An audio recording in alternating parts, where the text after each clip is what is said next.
This is your home for the Bulldogs. Baldwin Sports Live. Alford is going to hand it off to Cody Buck up the middle, lowers the shoulder into the end zone. Baldwin Sports Live is presented by Hayden Outdoors. 48 years of Hayden tradition and excellence. Learn more at haydenoutdoors.com.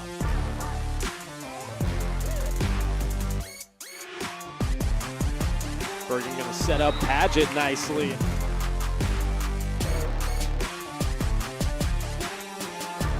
Carr with his third rebound, kicks it to Talon Torres. Now Ryder and I going to try a mid-range jump shot, and that's good. Bailey Smith open it in the corner for three, up and in. Third goal from the four. He'll swing it out right side, looking for the corner, the end zone, and he will make it. Another Bulldog touchdown. It's time for the Bulldogs on your home for Baldwin High School Athletics. Baldwin Sports Live.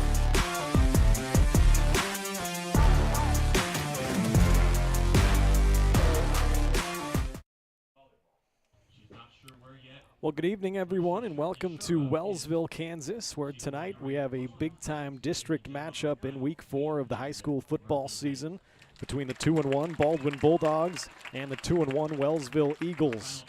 Hi, everyone. My name is Ryan Hilmer, and alongside me once again is Jackson Blakely, and we both welcome you into the Baldwin State Bank pregame show. Baldwin had a big bounce-back victory on the road in Burlington last week as they beat up on the Wildcats 35-0, while Wellsville lost their first game of the season at Prairie View 42-35 in a shootout. Both of these teams have beaten Iola by a big margin, and the Eagles also got past Anderson County in Week 1 to set up a big matchup here this evening with possible playoff implications down the line, as this is the first of 4 district games Baldwin will play to end the season, with a visit to Silver Lake mixed in next week as well. We're just getting started and underway on the pregame show. Let's take a quick break, and when we come back, we'll profile these two teams and talk a little bit about their season so far and some players to watch tonight, and we'll have Jackson's keys to the game later on. This is the Baldwin State Bank pregame show, and we'll have more coming up after this.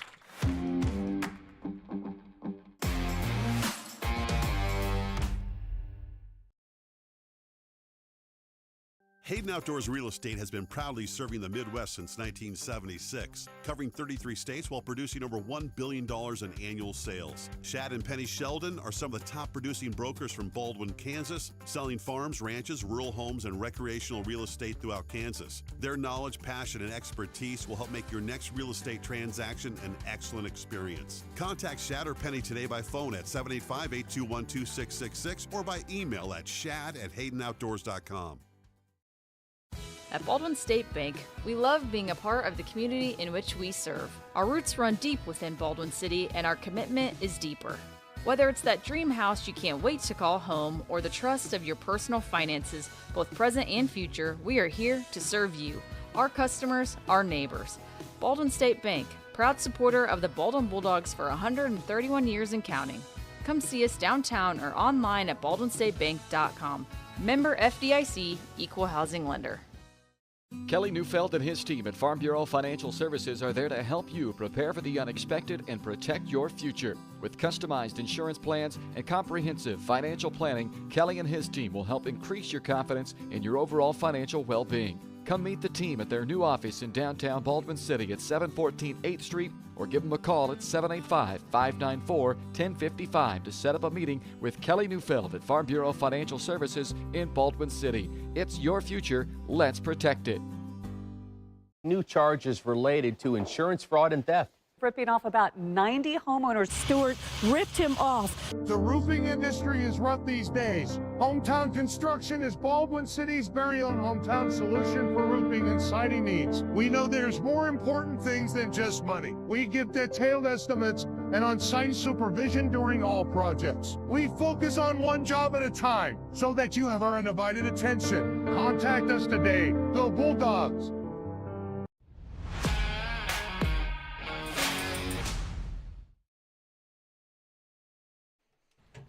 Welcome back here to Wellsville. This is the Baldwin State Bank pregame show, and it's brought to us by Baldwin State Bank. Personal service from people who care. That's what you get at your hometown community bank, Baldwin State Bank. Whether it's personal finances, business, money management, loans and credit, or saving for retirement, go see Baldwin State Bank. For over 130 years now, they've helped serve our community. So go enjoy a better banking experience with your friends and neighbors at the Baldwin State Bank. It is homecoming night here in Wellsville, so they're doing their pregame festivities outside. And we're going to get you set for this Week 4 football game between a couple of 2-1 teams. Baldwin had a big win last week at Burlington, 35-0. Alford had 3 touchdown passes. He looked great. Frost also contributed. He had 2 rushing touchdowns. We actually gave Landry Quick our overall player of the game because of his contributions on both sides of the ball. Colton Collum caught 2 touchdown passes. Jackson Rude caught 1. He also had an interception on defense. And defensively, speaking of that, Frost was the leading tackler last week. He had 9 tackles. He had 1 sack and 1 tackle for a loss. And talking about Landry Quick, he had 8 tackles, 1 sack, and 2 tackles for a loss. So those were some of the guys that had some good games. And Brendan O'Connor as well on defense. He had 7 tackles and 2 tackles for a loss. And I'd be remiss if I didn't mention Ty Daly. He also had a great game on that defensive line. 7 tackles last week, 1 tackle for a loss. So, Jackson, what do you kind of take away from last week for the Bulldogs, and what can they kind of build off of that and bring into this big-time district game here tonight? Confidence, right? And that's what we were talking about going into week 2 against Ottawa.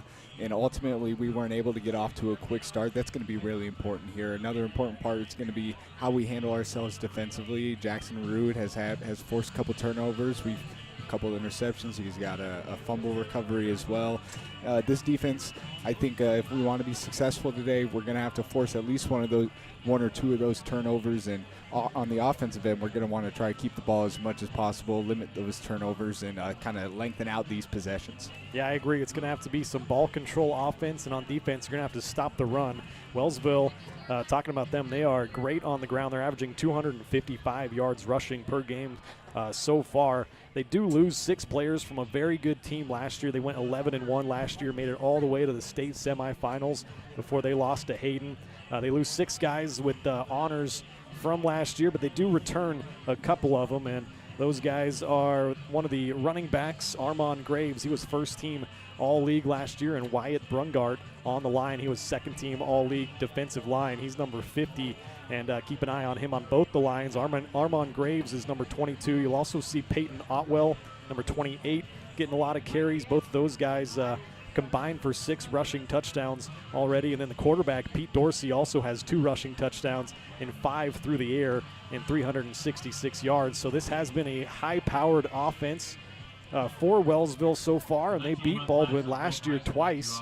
In this matchup in Baldwin, they won 49-0, and then they met again in the first round of the playoffs, and Wellsville beat them again 49-7. So Baldwin's going to be looking to get some revenge for that here this evening. Like Jackson said, should have some confidence coming in after a big 35-0 loss. And last week, Prairie View got some revenge on Wellsville after Wellsville knocked them out of the playoffs a year ago in the quarterfinals. So Baldwin's going to try to do the same here this evening. Another kind of talking point to this is obviously the head coach, Mike Berg. He spent 19 years as the Baldwin head coach from 1998 to 2016, and so he is now for, I think, about the 4th or 5th year in his Wellsville tenure, and so that's another kind of just fun talking point for our game here this evening. Should have a big crowd on hand. Obviously, I said homecoming night for Wellsville. We're going to have a big traveling contingent, it looks like, from Baldwin across the way there. Can't quite get a good look at it yet. Yeah, we are not, I will warn, in the best position here. We're shooting through glass. We don't like to do that. I tried to clean the glass a little bit beforehand, but I think I probably just smudged it up more. So we'll do what we can up here, but I think overall it's going to be a really fun night, and hopefully Baldwin can get off to a hot start and try to get a win here against the Eagles. They have not won against the Eagles in a while. It was 2013 the last time Baldwin beat Wellsville, and that was when Mike Berg was the Baldwin head coach. If you go back to 1985, it's as far back as I went. Wellsville leads the series 14-11, and they have won 4 straight games. So Baldwin going to try to turn that around tonight. Let's take another break here on the pregame show. When we come back, we'll get the starting lineups and some keys to the game and the off from Wellsville. This is the Baldwin State Bank pregame show on Baldwin Sports Live.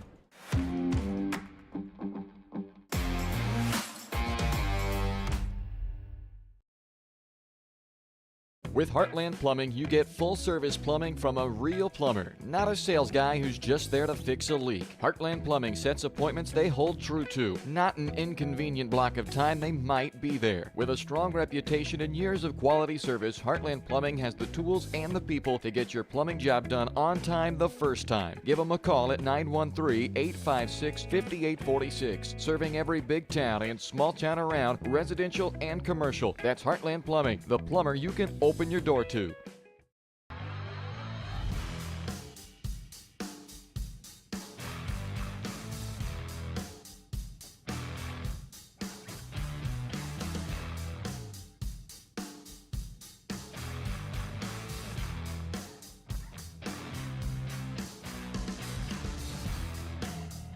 See the full lineup at hersinc.net. Call 913-247-3530 or just stop on by.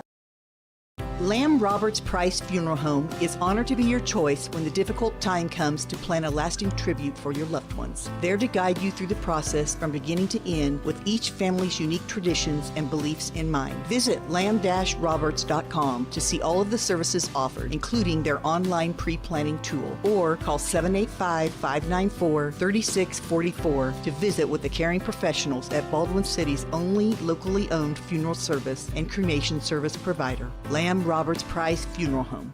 When it comes to building your dream home, quality matters. For residential or commercial, Jetmore Construction and Cabinetry brings precision, passion, and Baldwin City pride to every project. They specialize in complete home build and custom cabinetry to help your dream space become a reality.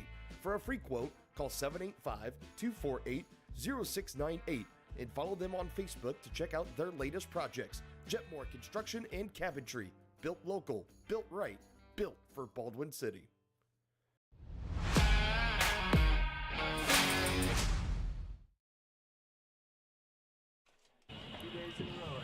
Welcome back here to Wellsville. This is the Baldwin State Bank pregame show. Let's take a second and check on some area matchups going on this Friday night. Week 4 of the high school football season. Spring Hill is at Piper tonight. Ottawa is at Eudora. That'll be a good game. Tonganoxie at Paola. Burlington is at Prairie View that just knocked off Wellsville last week.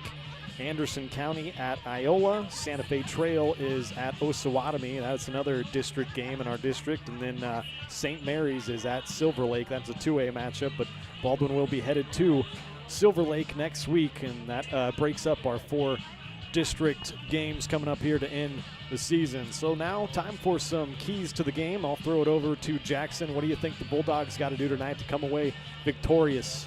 First thing, this is something I mentioned a couple weeks ago against Ottawa.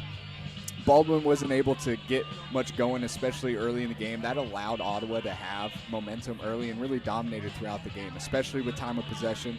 Baldwin needs to get first downs early, keep the ball away from this potent offense. Even if we're not scoring on those longer possessions, we're keeping the ball out of their hands. That's going to be the important part. I believe this O-line and the rushing attack will be a big part in setting that up. Specifically 3rd and short situations and even 4th and short situations where we've had success setting up zone read and play action. Second, don't get stuck in the run game. It's kind of something that we've talked about. Bryce Alford has showed a lot more confidence throughout the year. Don't be afraid to take those chances over the top, especially 2nd and short or even 3rd and short and 4-down territory. As I mentioned, Bryce Alford has shown he has plenty of talent with his legs, and now 3 touchdown passes last week. He can show he can do it with his arm as well. This receiving corps has made big plays throughout the season so far, and we'll be looking to continue the success that they've had versus Iola and Burlington. 3rd, and I think possibly the most important, contain number 22, Armin Graves. The junior Wellsville running back. He played in his first game of the year last week. I presume that probably has something to do with an injury, but he's going to be looking to build off the success that he found. Despite the loss to Prairie View, he had 3 touchdowns, 200 yards on just 28 carries throughout the night. That's 7 yards a carry. He's a hard guy to get down. This is an Eagles offense that played good in that loss last week and are going to look to bounce back in a big way, and I think Graves is going to be a part of that. If Baldwin can find a way to slow him down, they do have, you kind of mentioned him a little bit, a good backup running back, senior Peyton Orwell, who so far throughout the short season has 6 total touchdowns throughout the start of the year. where he was filling in the backfield for, like we mentioned, what's probably an injured Graves. This is going to be a real fun, hard-fought battle of the whole game between two teams who, Ryan, I don't got to tell you, they don't have a lot of nice things to say about each other. This is going to be a fun game from start to finish. I can't wait to get it started. It's going to be a great atmosphere here tonight, and we're looking forward to it. Week 4 of the high school football season. And those were the keys to the game. Time now for some starting lineups. We'll first go through Baldwin starters. The quarterback, number 3, a 5'11 junior, Bryce Alford. Like Jackson mentioned, 3 touchdown passes, 131 yards, 9 of 12 through the air last week. Very efficient and looked very good. Carried it 8 times and had 78 yards. And so we're looking for Bryce to have another good game here this evening. Running back, number 24, 5'10 junior, is Creighton Frost. He had 12 carries, 64 yards, and 2 touchdowns last week. He leads the team with his 4 rushing touchdowns. We also saw a lot of Landry Quick last week, 7 carries for 14 yards. He'll try to get going here tonight. The receivers, we'll see a lot of Jackson Rood. He had 3 catches for 42 yards and a touchdown. Also Colton Collum, 2 catches, 55 yards, and 2 touchdowns last week. Carson Shannon will be one of the tight ends. He's a 6'4 senior. We'll also see Ethan Williams, a 5'9 senior, and some Max Harvey out there as well. He's a 6'2 junior, and Miles Massey, a 5'10 junior. On the line, left to right for Baldwin, a 6'4 senior, number 79, Jake Stavanis, number 52, a 5'10 junior, Ty Daly, number 54. The center is Tucker Bradley. He's a 6'3 senior. Number 50, Brendan O'Connor, a 6'1 senior. And right tackle, number 75, Hunter Jatala, a 6'3 senior.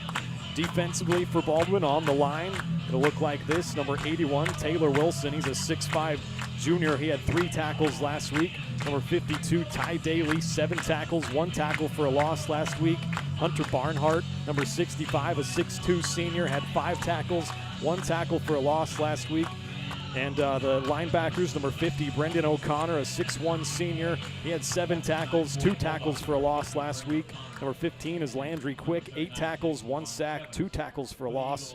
Creighton Frost, talked about him in the open, 9 tackles, a sack, and a tackle for loss. And Carson Shannon is the 4th linebacker, a 6'4 senior. He had a couple of tackles a week ago. In the secondary, number 6, Casey Hamrick, had a couple of tackles, a 6-foot senior. Wrigley Hamrick, number 12, a 6-foot sophomore. He had 4 tackles and 1 tackle for a loss. He has really come on strong, and the Hamrick brothers have really been doing some great work in the defensive backfield.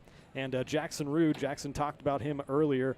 He has now had 2 interceptions on the year, has a fumble recovery, so the 5'11 senior going to play a big part. And then number 25, Tucker Flory, a 5'8 junior. He had 3 tackles last week, and that's going to round out the starting lineups for Baldwin. So let's take one last break here. We'll come back and we should have opening kickoff. This has been the pregame show brought to you by Baldwin State Bank. Personal service from people who care. That's what you're going to get at your hometown community bank, Baldwin State Bank. Whether it's personal finances, business money management, loans and credit, or saving for retirement, go see Baldwin State Bank. Over 130 years now, they've helped serve our community. So go enjoy a better banking experience with your friends and neighbors at the Baldwin State Bank. We'll be back in about 30 seconds with opening kickoff from Wellsville. At Baldwin State Bank, we love being a part of the community in which we serve. Our roots run deep within Baldwin City, and our commitment is deeper. Whether it's that dream house you can't wait to call home or the trust of your personal finances, both present and future, we are here to serve you, our customers, our neighbors. Baldwin State Bank, proud supporter of the Baldwin Bulldogs for 131 years and counting. Come see us downtown or online at baldwinstatebank.com. Member FDIC, Equal Housing Lender.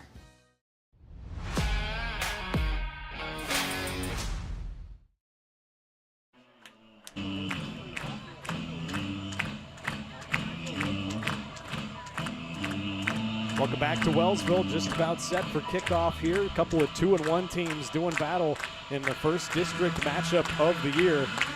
A great crowd on hand for both teams. Baldwin's brought quite the visiting crowd. Baldwin going to be in their white uniforms with the white helmets and the black pants. Wellsville in their red jerseys with, we'll call that charcoal pants, and the blue helmets.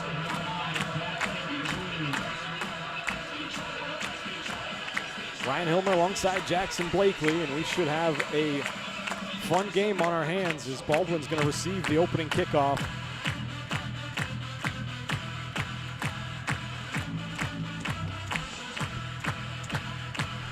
It's a fun environment here tonight. Yeah. Now they've been cranking out the tunes for like an hour too. They got quite the playlist, so it's fun. We finally, I think, got our crowd mic issues sorted out, so it should be a fun game. And here comes Baldwin on the return. That's Wrigley Hamrick, and he gets hit down hard around the 30-yard line. And that's where Baldwin's going to start.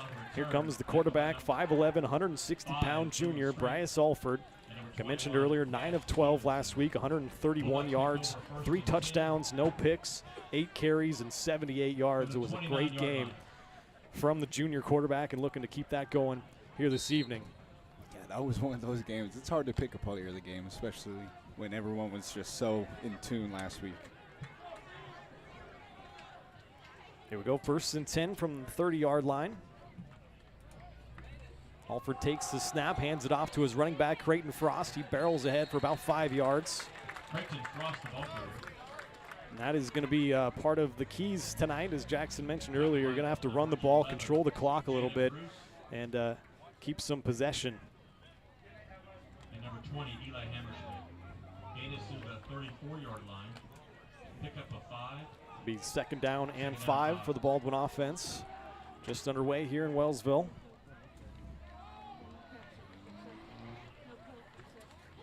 Shotgun formation once again. They'll hand it off to Creighton Frost. Another good gain of about 4 yards, and that's going to set up a 3rd down and short. Frost with a couple of carries. He had 12 carries last week for 64 yards, 2 touchdowns. Gain is out to the 38-yard line. Official's going to stop play here.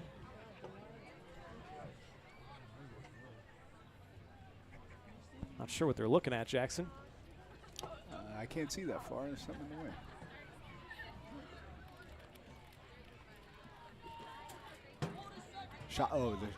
The play clock. Play clock, okay. Not a shot clock.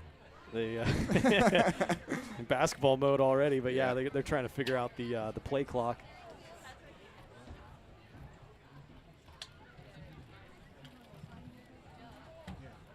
We got someone here in the breaker box. 3rd down and 1 for the Bulldogs from the 38-yard line. Yeah, it's stuck on zeros. They'll probably have to do a hand game with the ref. Old school. Yeah. Good start for Baldwin, though. A couple of nice runs. They got themselves a 3rd down and short. Let's see if they can convert. Yeah, a couple weeks ago, Baldwin really struggling to convert on 3rd down. Be interesting to see here early on if they can convert. Alford fakes the handoff, throws quick left side. Miles Massey on the reception, breaks 1 tackle, and he's got a 1st down for Baldwin. That's a big play right there. You run 2 inside runs, you get that defense committed to the middle, and that open space out wide for Miles Massey. He's able to get a good 4-yard gain, but more importantly, a 1st down and a new set of change for your Dogs. Massey had 2 catches for 19 yards last week. That's his 4th catch of the year. Dogs, like Jackson said, with a fresh set of downs. Got a couple of wideouts to the near side, and a wing goes in motion. That's Ethan Williams. Frost to the right of Alford. Bryce will take the shotgun snap, speed option, near side. He'll flip it to Frost, trying to break through a tackle, and he reaches the ball ahead for maybe 5 yards. Another good gain on 1st down. Hammerschmidt and Otwell on the stop. Spot the ball to 49, pick up a 4. 2nd down and 6 for the Bulldogs. Trying to zero in the score camera, Jackson. I have fear I'm going to mess it up further, but that's all right. No, that's better. Baldwin doing a good job. Already 14 rushing yards on this possession for Creighton and just 3 carries. Starting off hot. That's exactly what you want if you're on that Baldwin sideline. 2nd down and a long 5. Alford looking to throw across the middle. He's got a man and off the chest of Miles Massey. That was a great throw from Alford. A good read. Put it right on him.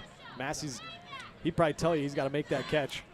Yeah, that's right in the chest. That's right where you want it. Probably heard some footsteps coming in front of him. He did have the safety back. Personally, I think he had him beat. That would have been one where I think if he catches that in stride, he's going towards the sticks. He had a lot of running room. He had a lot of room in front of him. He would have maybe had to make one move to make a defender miss, but not what we ended up getting and setting up with a 3rd and 5. Once again, 3 wide outs, the tight end is attached. That's Carson Shannon. Alford going to look left side to throw. That's Miles Massey again, and it's too high for his intended target. And it looks like Baldwin might be in a punting situation here. Around midfield, though. We'll see how aggressive head coach Jeff Melcher wants to be. Looks like Bryce is heading towards the sideline. It's going to be a punt for Baldwin. Max Harvey is the punter. He was an honorable mention all-league punter. Back Max to Harvey in punt formation, back to receive the Eagles. Number 7, Pete back Dorsey. to receive is Pete Dorsey. He's also the quarterback. Harvey gets the snap, gets a good punt away. It's going to bounce down around the 15 and roll into the end zone. Took a few too many Baldwin bounces. So drive number 1 netted 1 first down, but Baldwin couldn't convert their second 3rd down conversion, so they have to punt it away. And Wellsville's going to start from their own 20. Good punt. It was. Flip the field. You know, obviously you want it to stop right in front of the goal line, but just to get them set on the 20-yard line from where they were, it's pretty good outcome for them. So Pete Dorsey is the junior quarterback. He is a 51% completion percentage, 366 yards, 5 touchdowns. He has thrown 2 interceptions. And he'll start from a shotgun formation. The running back to his right, I believe that's Armand Graves. Sure is. Gets a couple before Baldwin bring him down. Jackson chronicled him 28 carries, over 200 yards, 3 touchdowns last week as Wellsville has a man injured. I'll take a timeout, check him out. That'll give me an opportunity to remind everyone that Baldwin Sports Live is presented by Hayden Outdoors Real Estate. Shad and Penny Sheldon are your Baldwin City area brokers, and they would like you to discover the Lone Star Haven. It's a 120-acre farm near Lone Star Lake, Kansas, and offers a mix of open hayfields and recreational opportunities. This farm is perfect for hay production or grazing, while also providing an excellent habitat for wildlife. To learn more or schedule a tour, go to HaydenOutdoors.com or call 785-821-2666. Haven't gotten a number on the injured Eagle down there. I thought I saw 62. That would be senior Kobe Reese, but I could be mistaken. Okay. It is definitely one of the linemen, though. Yeah. So we might step aside for a minute while they check on him. We'll be back with more Bulldog football after this.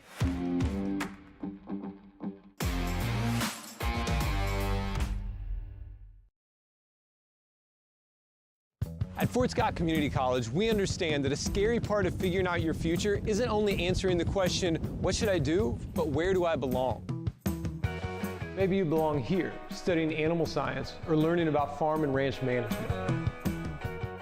Maybe you belong here as part of Helms Hoops on the hardwood. I don't know where you've been or where you're headed, but I know we're saving a spot for you because you belong at Fort Scott Community College.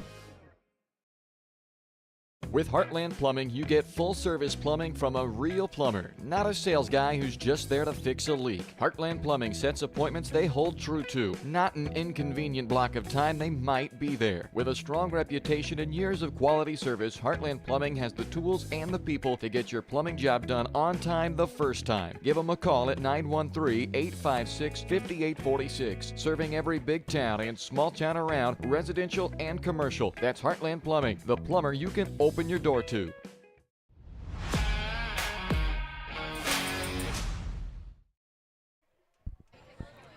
Welcome back here to Wellsville. I believe that's 53 Ethan Selk, the 6'1 junior that is being helped off to the sideline slowly. Hopefully he's going to be all right. Yeah, I hate to see that, especially early into the game, a Yeah, rivalry game. You know, he's been excited to be playing in this since the beginning of the season, as everyone else is, and to see someone get taken out like that. That's tough. First play from scrimmage, somebody goes down. So here's Pete Dorsey going to run a speed option right side, pitches it to Armand Graves. He's got a good game before Baldwin can drag him down. It's Hunter Barnhart that did get him down on the back end, but a first down and a fresh set of downs for Wellsville. Spot the ball at the It's kind of an awkward pitch on that speed option out there, but it ended up working out for the Eagles. That might be one of those you look back on film, and instead of giving rushing yards to Armando Graves, you give him receiving yards. Forward pass. Yeah. It certainly looked like it was close. Yeah. Fresh set of downs here from the 30-yard line. 35, excuse me. We'll run shotgun with a wing. Graves in the pistol set. He avoids one tackle, and then Baldwin going to wrap him up. A pack of Bulldogs there to make the stop after a gain of a couple. Landry Quick was in amongst the tacklers. Also Ty Daly. Both of those guys had great games last week. You know, we've only seen 2 inside runs early here from Wellsville, but Baldwin's doing a pretty good job committing to the middle and having our Armand Graves kind of kick out to the field towards us.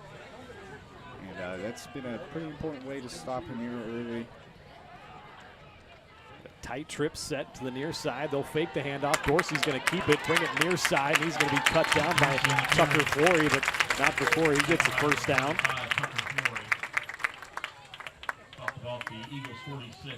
A nice job by the quarterback. Pete Dorsey's carried it now 32 times on the year. He has a couple of touchdowns, over 170 yards. Nice run, kind of like what Baldwin does a lot. You get him committed to the middle, get him committed to the run, fake to the inside. Pete Dorsey's got the athleticism to beat you around the edge, and he did. Good first down for the Eagles. Once again, they'll set up in the pistol formation. They'll hand it off to Graves right up the middle. He is met in the hole, and not much there, maybe a couple. Nice job filling that hole. I think that was Taylor Wilson, one of the guys in on the tackle. There's a few. Carson Shannon as well. Yep. Second down and 8 for the Eagles. That's going to be the MO from Wellsville. They averaged 255 yards on the ground so far this year, averaging 133 through the air, so 388 total yards per game. They're averaging 37 points per game. They'll run speed option again. Dorsey going to keep it himself. He's got a great gain and a first down out across the Baldwin 40-yard line. Wrigley Hamrick on the back end, able to bring him down, but not before another fresh third first down on this opening drive for Wellsville. Dorsey doing a good job on this possession. Baldwin's done well to kind of force Armand Graves to a slow start. He has that one kind of 10-yard rush, but other than that, he's got rushes. Dorsey has a couple of big gap rush already, so he's kind of stepping up for what Armand is unable to do right now. They'll run a jet motion, but give it up the middle. That was Armand Graves again. Was hit initially, ended up getting maybe a yard. Ty Daly was in there for some first contact. Good job by Graves to get back to the line of scrimmage. He was hit probably 2 yards behind it and was able to fight about a half yard, maybe a full yard gain. Setting up a second and long for Wellsville. Already midway through this first quarter. Opening drive for Wellsville. They'll have trips to the near side. The pistol formation, Graves behind Dorsey. Dorsey going to look to throw quick left side. He's got his man. That's Josh Toman for a reception. On the near side in coverage was Tucker Flory. Wrigley Hamrick came over to help him out. That was second down, so it's going to be a third down and about 3. A big down here for Baldwin. This is probably 4-down territory for the Eagles, but if you can get a negative play here, maybe shoot through a gap and drop them for a loss, that would be huge. They'll get under center here, I formation. It's the first time they've done that tonight. I think Otwell is the fullback. Armand Graves is behind him. They'll hand it to Peyton Otwell, senior. I'm not sure he got much of anything. Stopped right around the line. Line of scrimmage, that is. This is going to be fourth down. Really good job by Baldwin. You see the personnel. You see it's strong guy, I'm sure, or I formation. I'm sure you saw on film they like to go probably quarterback sneak, fullback dive, or run up the middle out of that formation. They committed to it and able to get a stop and force a big fourth down here. Here we go. Big play in this game. Opening drive. Fourth down and about 4 for the Eagles. They'll turn, hand it to Graves. He gets hit in the backfield and dropped. That's Brendan O'Connor. Hunter Barnhart also in on it. And the Bulldogs come up with a 4th down stop. That is a huge stop for this Bulldog defense. That's going to be a big confidence booster and something they're going to build from here on out. They've done a really good job containing number 22. I mentioned him before the game. He's a big part of this rushing offense, as we saw last week. Outside of that 10-yard rush, from what I have, he's got a 6-yard rush, a couple of 2-yard rushes, and now a negative 4 yards. That's a huge possession for Baldwin to get the ball back. That's huge for your confidence as well, to stop them turn them over on downs on their opening drive. And here comes the Baldwin offense back out. They got 3 wide receivers. They'll instead hand it off to Creighton Frost. He's out across the 40-yard line. The decent gain on 1st down. About 4 minutes left here in the 1st quarter. This is going to be a ball control type game.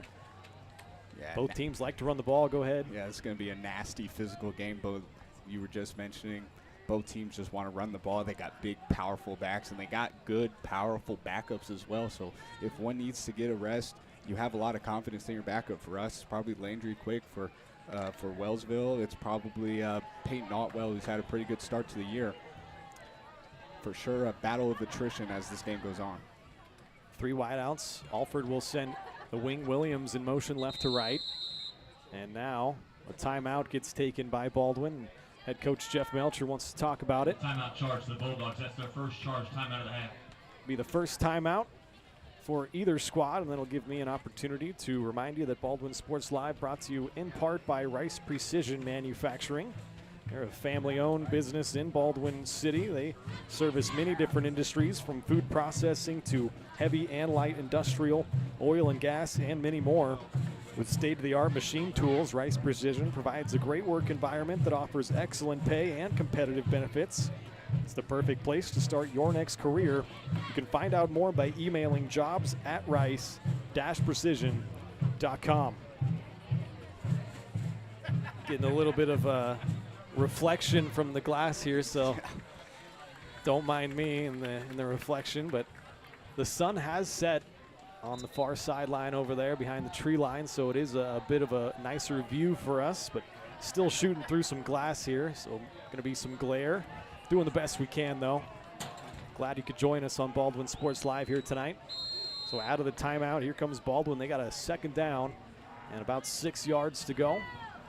3 wideouts. Williams now comes in motion into a wing position on the left side. They'll hand it off to Creighton Frost. He'll barrel ahead, and he gets tackled by big Wyatt Brungart. And he was second-team all-league player on the defensive line last year, a very good player.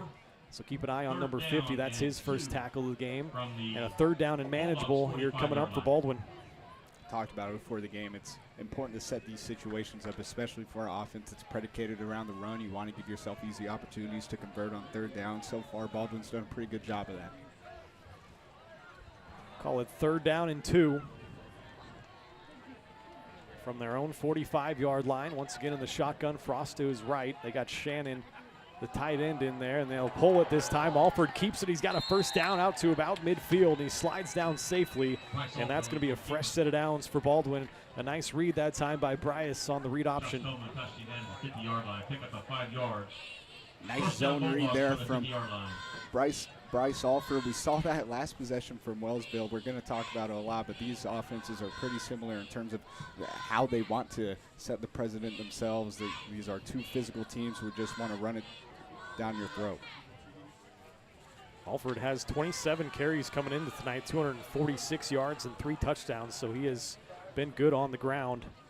Max Harvey checks into the game at wideout. Frost still out there.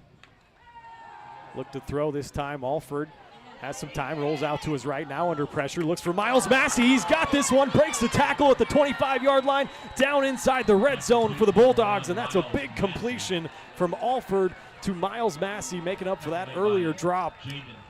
Beat me to it. That's exactly what I was about to say. He made a great play in the first possession to get that 1st down on 3rd down, and then dropped a big ball. Here he is coming back to the ball. Bryce Alford under pressure, able to find his receiver. And Miles Massey doing a really good job after the catch, finding space for a big 30-yard gain. A fresh set of downs in the red zone here. Having all sorts of problems with the play clock. They'll break the huddle, send Rude and Massey, Harvey out to the far side, Collum the receiver on the near side, Frost in the backfield with Alford. They'll roll him out left side. He's getting some pressure, now gets hit hard, throws it to the end zone, and Alford took a huge shot that time. Pops right back up. There was an opportunity there. I believe it was Carson Shannon was open right about 5 yards deep in the end zone. That's one of those throws where if there's a little bit less pressure, you probably get a little bit more on the button. That could have been a potential for 6 points, but unfortunately not how it played out. And now it's going to be Baldwin again from 2nd and 10 on the 20-yard line.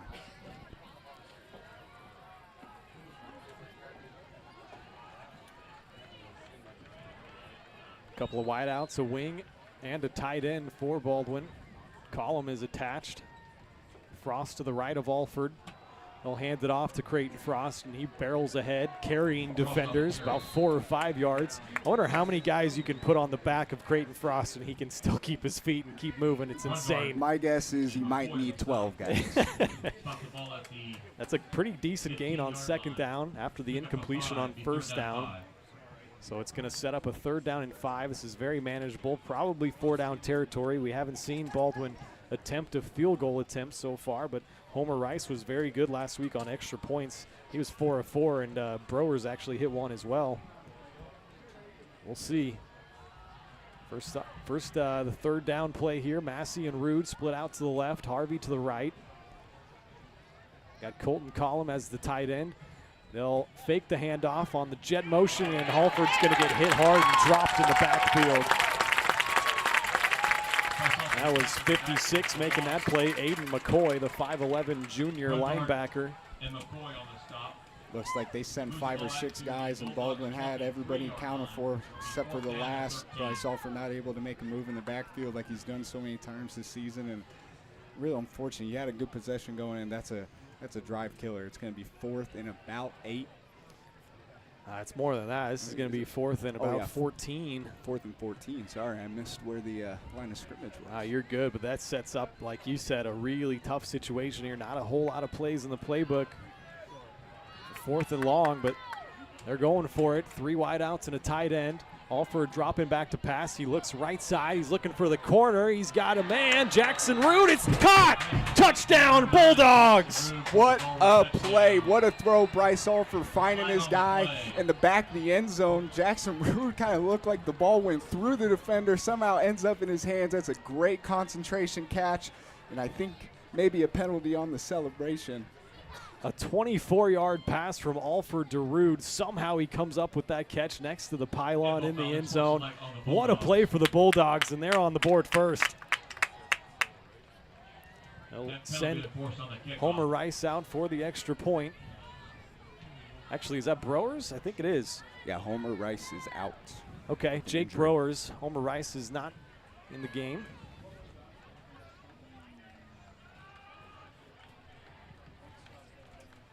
What a throw. Man, that was incredible. Catch. On a 4th down and 14 as well. There's the extra point on the way, and it is perfect. And Baldwin takes a 7-0 lead here with the first quarter expiring as well. We'll be back with more Bulldog football, an exciting start. Let's see if the boys keep it going on Baldwin Sports Live.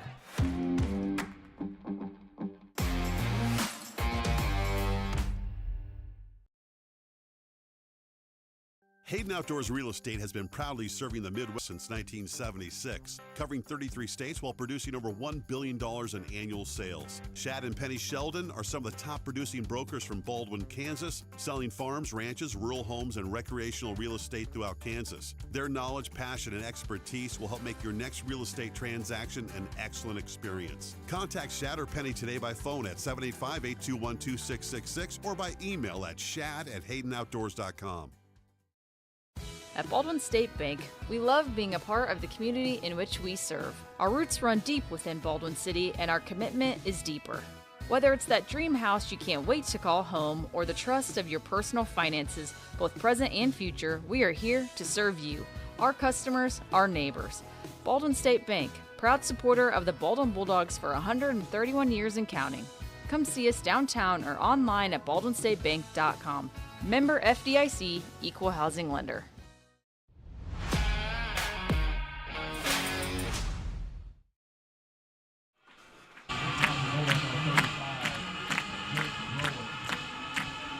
Jake Brower's out for the kickoff. Baldwin come up with a huge touchdown drive. That was an 8-play touchdown drive capped off by a 24-yard pass from Alford to Jackson Rood. The extra point was good by Browers.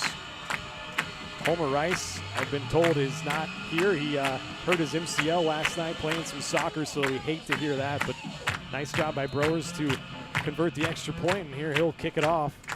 As that was the end of the first quarter, I'll get that changed for you in a moment. I think his knee was down there, and it was. That's Jake Doles, the sophomore.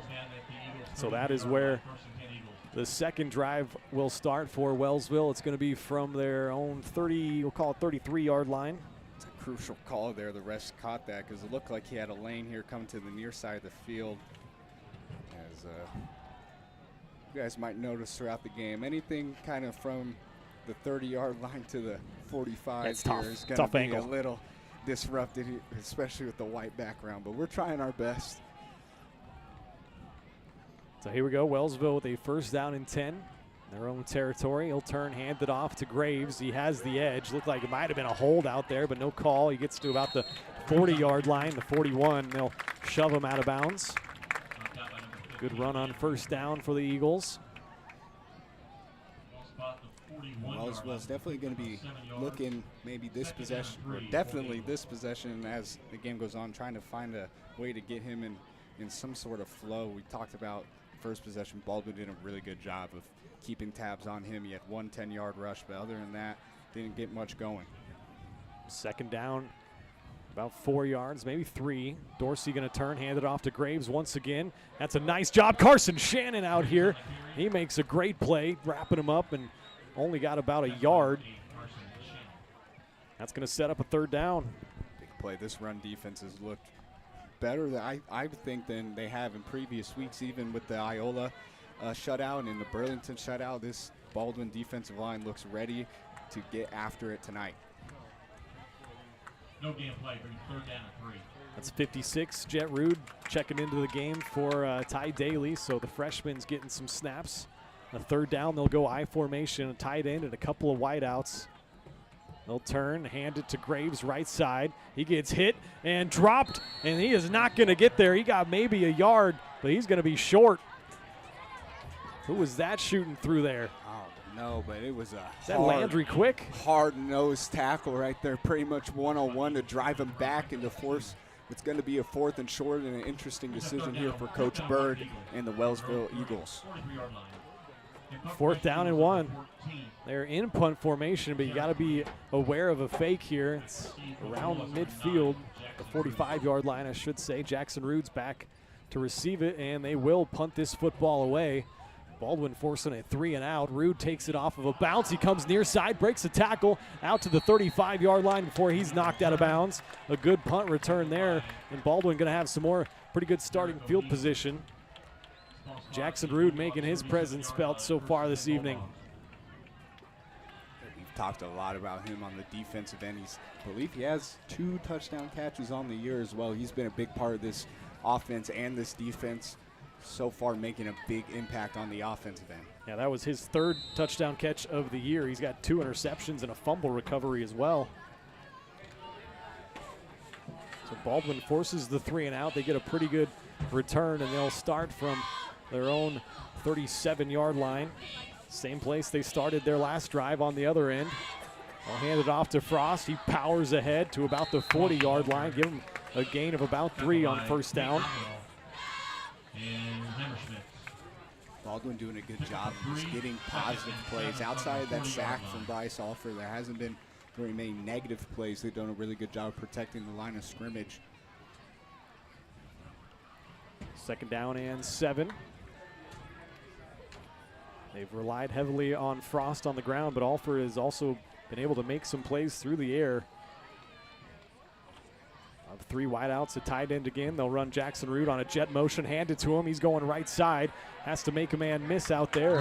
He's dropped only a gain of about 1. Tackled by number 3, Josh Tillman. And Josh Toman out there brings him down. It's going to be a 3rd down. Call it about 6 or 7 for Baldwin. 3rd down and 5. I've seen that outside run from Jackson Rood a lot this year, and honestly, the first time we've run it, I believe Iola didn't get much, Burlington didn't get much, but it's the 2nd, 3rd, 4th times where you start getting fakes off of it, and then you finally hand it off again. It's a very good play, and we've gotten a lot of success from it this year. A couple of wideouts to the near side. They'll fake the handoff to Frost. Alford now getting pressured, has to scramble out right side. He's going to get a 1st down. He does, and he slides down safely. A fresh set of downs coming up for Baldwin, and the away crowd loving that across the way. Bryce Alford, he has such good vision in the pocket. He looks down the field, doesn't see the targets he wants. He notices the pockets collapsing, gets outside, uses those fast legs, and beats it around the corner, gets that 1st down, a huge 1st down for Baldwin, keep this possession alive. Wyatt Brungard coming off the field. He is probably the best defender out there for Wellsville. We'll keep an eye on that if he's just getting a breather. 3 wideouts. Frost once again in the backfield. They'll hand it to him. He gets hit and dropped behind the line of scrimmage. That was a nice play by the interior line there of Wellsville. 54, Maddox Doherty was in on it. It's going to bring up a 2nd down and 10 for Baldwin. Great defensive line push there from the Eagles. Able to get a good pop to Creighton Frost.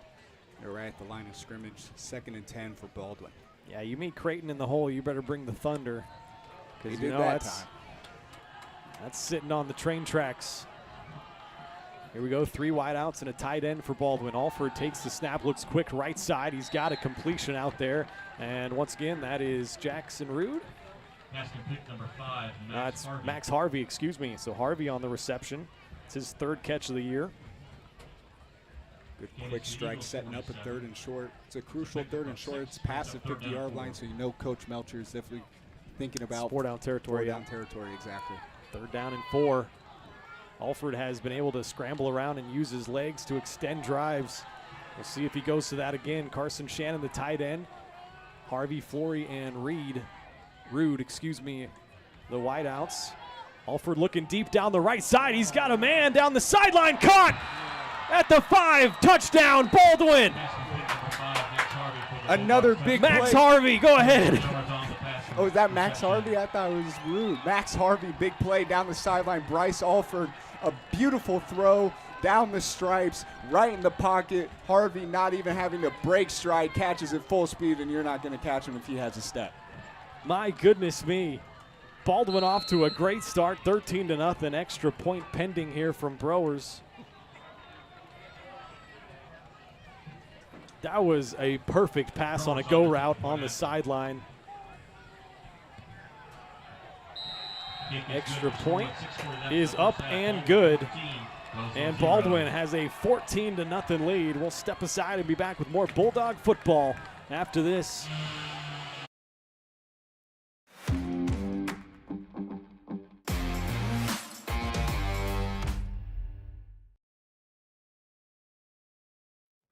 At Fort Scott Community College, we understand that a scary part of figuring out your future isn't only answering the question, what should I do, but where do I belong? Maybe you belong here as part of Fort Scott Community College's John Deere Tech program. Maybe you belong here as part of the perennial playoff-bound Greyhound baseball team. I don't know where you've been or where you're headed, but I know we're saving a spot for you because you belong at Fort Scott Community College. Up your lawn care game at Hers Inc. in Spring Hill. We have one of the area's largest and most diverse selections of lawnmowers, including top brands like Altos, Bobcat, Gravely, Dixie Chopper, and Red Max. Quality built machines for any size job. And when you get your mower at Hers, we offer full service and repairs covered by your warranty. From the backyard to the back 40, the all-star lineup of mowers at Hers will make you the captain of the lawn. See the full lineup at hersinc.net. Call 913. Back here out of the break, Baldwin with another big touchdown pass, and the ensuing kickoff is a pretty good return here from Wellsville. They get it out past the 35-yard line. Let's take a look at that replay here. They go in a shotgun formation. Harvey's just going to be streaking down that right sideline. Alford puts it right on him, right in stride, doesn't have to break stride. My goodness, Baldwin up by 2 touchdowns. That is as good as you couldn't have dreamed of a better start here. And if the passing attack for Baldwin is in sync and in tune like it is, we can be a scary team because we've shown how consistent our running attack can be. That's right. So here's Wellsville. They'll start their 3rd drive from their own 39-yard line. They're going to look to throw it. Pete Dorsey looking left side. He's got his running back out of the backfield, Armand Graves. That's a pretty good gain out deep into Baldwin territory to their 36-yard line. Good run on Armand Graves is a threat on all aspects of the offense. If he lines up wide or if he lines up in the backfield, you know they're going to be looking to get him the ball in some kind of way, whether in the air or through a handoff. He does a good job being the linebacker over the middle, and a big 25-yard gain or so for the Eagles to start off. 1st and 10 from Baldwin's 36-yard line. They'll spread it out again, look to throw it quick right side, and was that backwards? No, they're going to call it incomplete. That was close. Jake Doles was the intended target. I think if you're the Eagles there, you're kind of thankful that was incomplete because Casey Hamrick had a great break on the ball. That would have been at least -5 yards if he came down with that. So if that pass was on target, he was about to get lit up by Hamrick. 2nd down and 10 after the incompletion. Wellsville spread things out, have trips down to the near side. Graves to the right of Dorsey. Dorsey takes the shotgun snap, rolling right side, looks over the middle. He's got his man. He gets hit down by Jackson Rude immediately. And that is 11, Jaden Bruce, the junior, on the reception. And sets up a 3rd down. Tackled by number 9, Jackson Rude. Good tackle, keeping the offense in front of you. You don't want to give up any big plays on 2nd and long. You want to force a 3rd and not manageable. Wellsville nonetheless able to fight out of the pocket. Pete Dorsey makes a great throw over the middle. 3rd down and about 2. 4 wideouts. Graves behind Dorsey in the pistol formation. Turn, handed off, and stopped right at the line of scrimmage and driven back. That was Taylor Wilson. Carson Shannon came in to clean things up. And at the bottom of the pile, who was that? That was Hunter Barnhart. This defensive line, Taylor Wilson, the last couple of weeks has been really impressive. He's been in the backfield a lot. Last week we said his name a lot. This week he's already making an impact with 2 tackles for loss and forcing another 4th and short, which Baldwin was able to stop last possession. This could be a huge momentum swing here if they can get another stop on 4th down.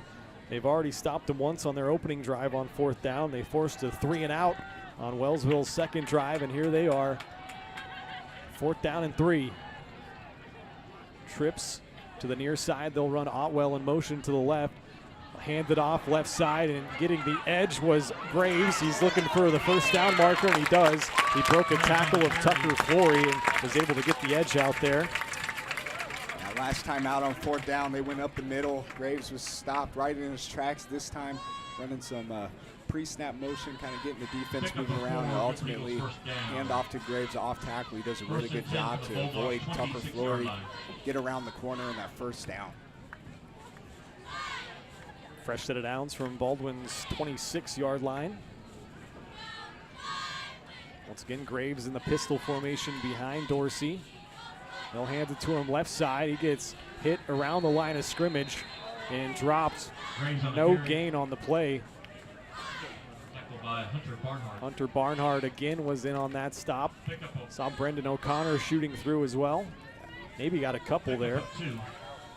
The interior defensive line have gotten a push that even in our 2 dominant wins where defense was a big part of it, our defensive line looks way better than they have in the past few weeks, and they're showing it early.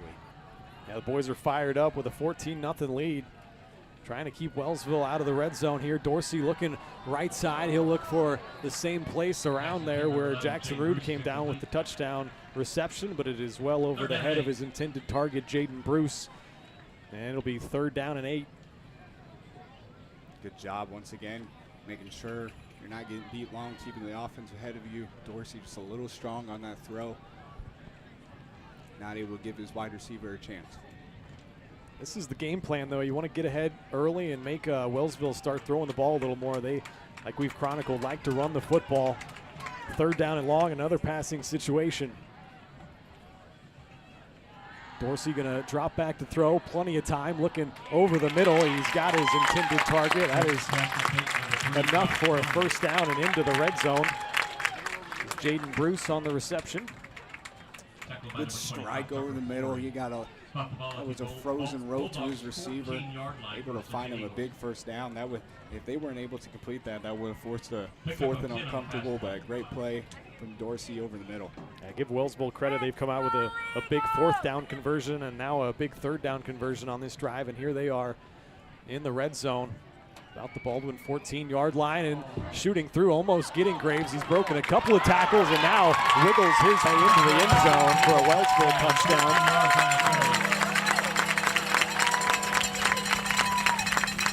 That's a big missed opportunity by the defensive line. Again, once again, able to get a strong push up the middle, but Graves this time wins the battle at the line of scrimmage, able to break 2 or 3 more tackles before ultimately crossing the line to gain, and a touchdown for the Eagles, 14-6. Yeah, give Graves a ton of credit. Baldwin's got to wrap up in there. They've been doing a great job of it. But they'll try the extra point here. Kick is up, and it is good. So that makes the score 14-7. Baldwin still with the lead, but the Eagles strike back.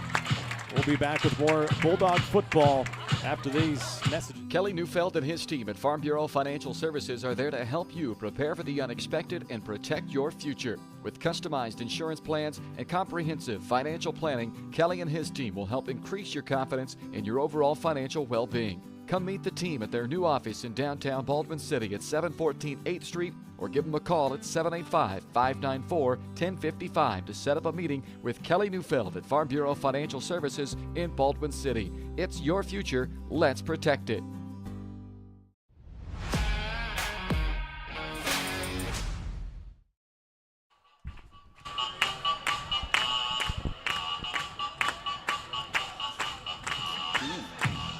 It's all right. Back here in Wellsville, 14-7, the Baldwin lead. Wellsville had a big drive that time. Let me see here, a 9-play touchdown drive. They had a big fourth down conversion and a third down conversion. Armand Graves finished it off with a 16-yard touchdown run. Makes it 14-7. They'll kick it back off to Baldwin.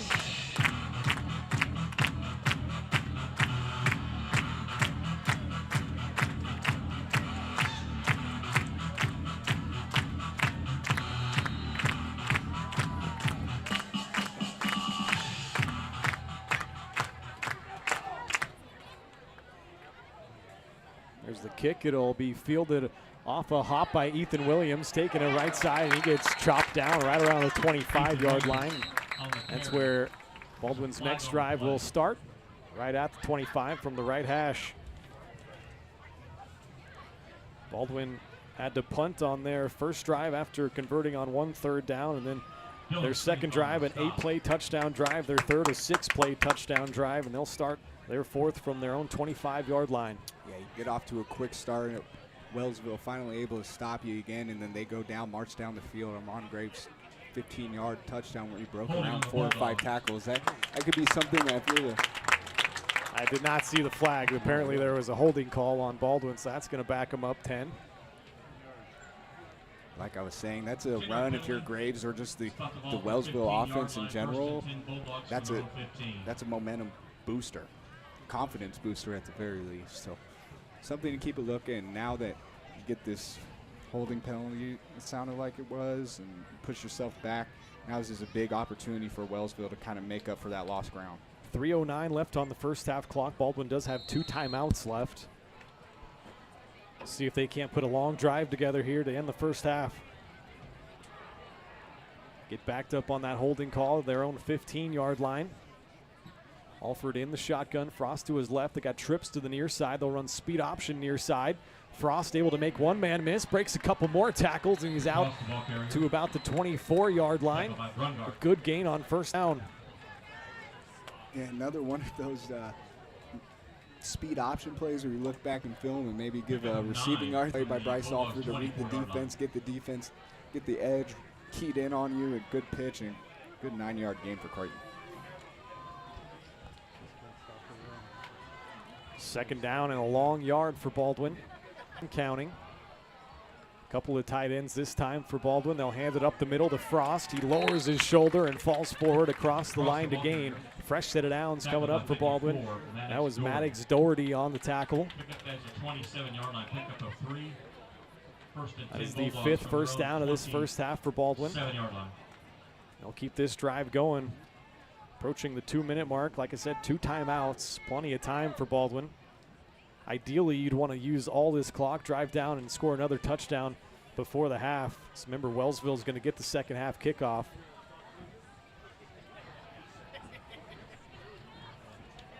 Got a tight end attached. That's Collum on the near side. 3 wideouts. They'll send Wrigley Hamrick left to right in motion. Fake the handoff. They'll throw it quick to Wrigley Hamrick. He's got some running room. Breaks a tackle out to the 35-yard line before he's dropped after a nice gain on first down.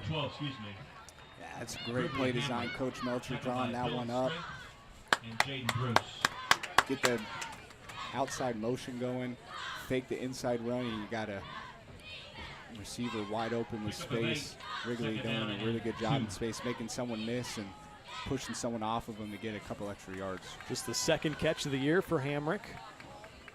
Once again in the shotgun formation, Alford going to look to throw it quick to Hamrick again. Wrigley breaks the tackle. He's out to midfield. It's a foot race. A lot of green grass to the 35 where he's dropped. Another nice gain. Wrigley Hamrick on the catch and run. 2 big plays by the sophomore back-to-back. The first one kind of got him loose and ready to go. Second one, Coach Melcher calling his number again after a good gain. Wrigley Hamrick, he's not an easy guy to catch in space, a big open field tackle, but this Baldwin offense is chugging along. Fresh set of downs now at the Wellsville 35-yard line. 1:05 on the clock and counting. Alford takes the snap. He rolls out right side. He's got a man open. That's Shannon. Can he see him? Instead, he goes to the deep man. Did he catch that? No, he didn't. That would have been incredible. That was Jackson Rude. We've seen him make some crazy catches. He had his tight end, Carson Shannon, wide open on a corner route. He just missed him. That's going to be a 2nd down and 10 after the incompletion. Jackson Rude he almost got crazy play in traffic. He's a very athletic kid, a basketball kid who I see throughout the year, and throughout his time here, he has done nothing but get better athletically. Yeah. That kid can jump out the gym. We have a funny joke that I get made fun of a lot as a coach. If he was 6'2", he would be something special in basketball because that kid is really athletically gifted. Yeah, Rude was honorable mention all-league wide receiver last year as a junior, and he's back this year making some plays for the Bulldogs.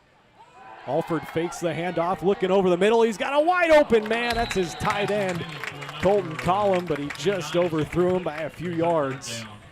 If you remember back to last week, Burlington, Baldwin on their first possession scored on a very similar play to that. You fake it to the inside, you get the linebackers to buy, you got your tight end right open, wide open over the seam, and this time Alford unable to convert, did have some pressure on him.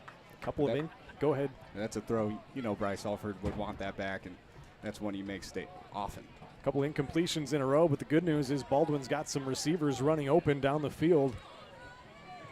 3rd down and 10 here. It was a big play, 46 seconds on the clock. You don't want to give Wellsville an opportunity to respond. Alford takes the snap once again, rolls out to the right side.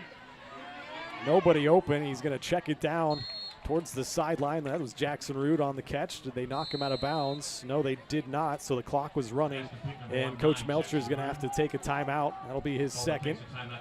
Good gain on 3rd down. It's going to set up a 4th down and 2. That is the 2nd charge timeout to Baldwin.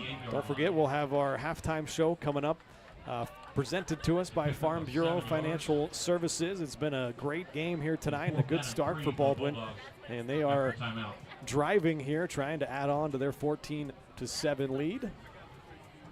We'll have our Baldwin sports update at the half. We had a boys soccer game last night. They won 2-0 in Bonner Springs. That was a heck of a defensive performance. That the 4th clean sheet of the year for Case and Dick and the Baldwin defense. Cooper Carr on the score sheet again. The brace, he's up to 11 goals on the year. That dude's incredible. Just started to call him Captain Carr. Oh, there's 3 things guaranteed in life: death, taxes, and Cooper Carr scoring a goal. So here we go, a big 4th down here for Baldwin. 4th, and we'll call it 3. We'll send trips to the near side. It's Rude, Harvey, and Massey. Got one wide out to the far side. Take the snap. Alford's in all sorts of trouble, and he's dropped down. And a flag on the play. Is that a face mask, maybe? A sack in the backfield. I hope it's not a hold. I don't mean this in a bad way, but it doesn't seem like there was enough blocking on that play for there to be a hold. We'll check it. It is a face mask, and it's going against Wellsville. That's going to give Baldwin a fresh set of downs. Everything is going Baldwin's way right now. Well, maybe. Yeah, they will. Yep. Okay. Everything going Baldwin's way right now, and I don't mean that like they're getting lucky. I mean that like they're calling great plays. The receivers are making great plays and capitalizing on Wellsville's mistakes. This is something that throughout the year we've talked about it. We want to see them capitalize on mistakes. This is a great opportunity here to capitalize on a big one here from Wellsville. So the penalty gives them a first down, 20 seconds and counting. You got to hurry here. You got one timeout left. Alford in the shotgun. Takes the snap. He's looking downfield. He's looking out right side. He's got a man open. Can he get to the pylon? He can. Touchdown, Baldwin. Bryce Alford. We've talked. Wrigley Hamrick. What a possession for the sophomore. Three catches, probably 45 yards of just Wrigley Hamrick on this possession, and a touchdown to cap it off. Bryce Alford, great pocket presence, feels the pressure, rolls out right. Wrigley Hamrick doing a really good job seeing his quarterback saw all that open space right in front of Hamrick and was forcing him, kind of pushing him upfield. Hamrick reads it, makes a great play with the ball in his hands, and another big touchdown in the air for Baldwin. 20-7 lead. They'll try to tack on another extra point from Browers, and it is good. 21-7 with 7 seconds left here in the first half. Baldwin with the lead. What a game so far. We'll step aside here and be back with some more Bulldog football. The boys are playing tonight. Kelly Neufeld and his team at Farm Bureau Financial Services are there to help you prepare for the unexpected and protect your future. With customized insurance plans and comprehensive financial planning, Kelly and his team will help increase your confidence in your overall financial well-being. Come meet the team at their new office in downtown Baldwin City at 714 8th Street, or give them a call at 785-594-1055 to set up a meeting with Kelly Neufeld at Farm Bureau Financial Services in Baldwin City. It's your future. Let's protect it.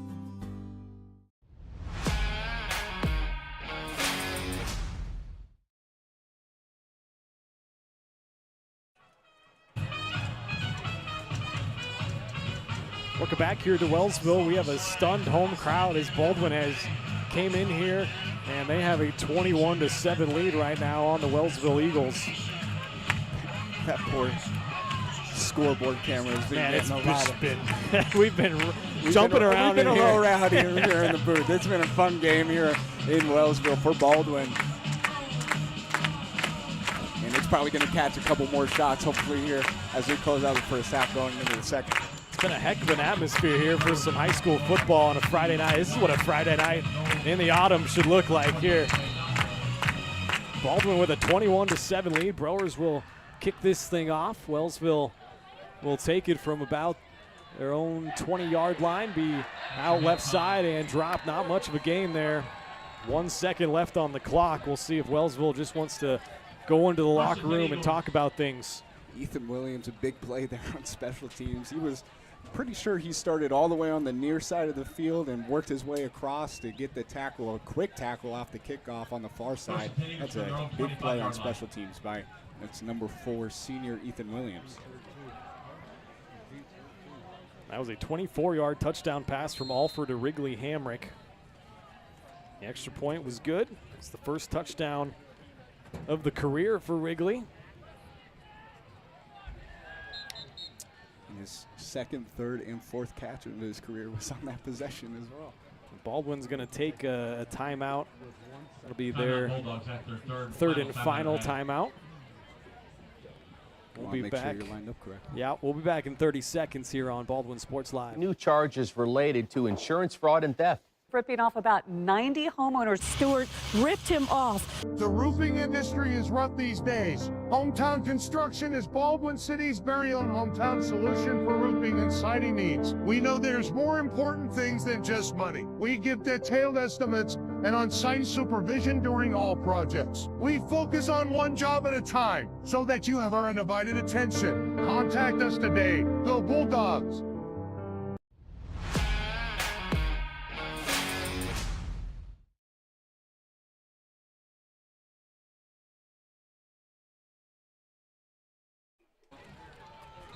All right, welcome back here to Wellsville. And maybe one final play here with 1 second left on the clock. They're going to go from a pistol formation. Dorsey has Graves behind him. He'll turn, hand it off to Graves. They're going to try to bust a big one here with 1 second on the clock, and it's going to be an offensive face mask on the stiff arm. You got a hold of Casey Hamrick's face mask, I believe. We'll see who they call here, but I think this is going to go against Graves.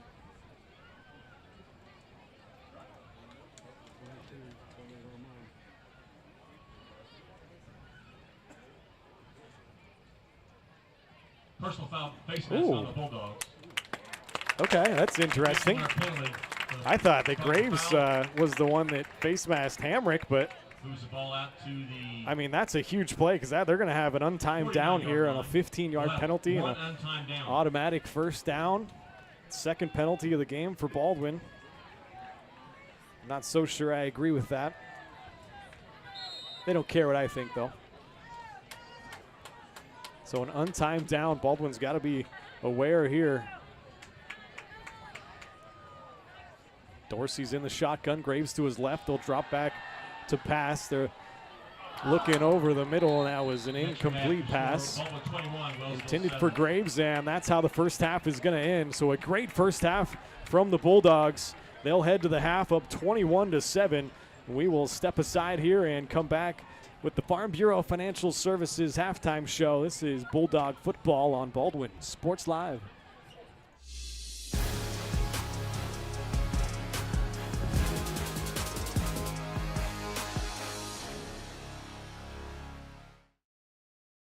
Kelly Neufeld and his team at Farm Bureau Financial Services are there to help you prepare for the unexpected and protect your future. With customized insurance plans and comprehensive financial planning, Kelly and his team will help increase your confidence in your overall financial well-being. Come meet the team at their new office in downtown Baldwin City at 714 8th Street or give them a call at 785-594-1055 to set up a meeting with Kelly Neufeld at Farm Bureau Financial Services in Baldwin City. It's your future. Let's protect it.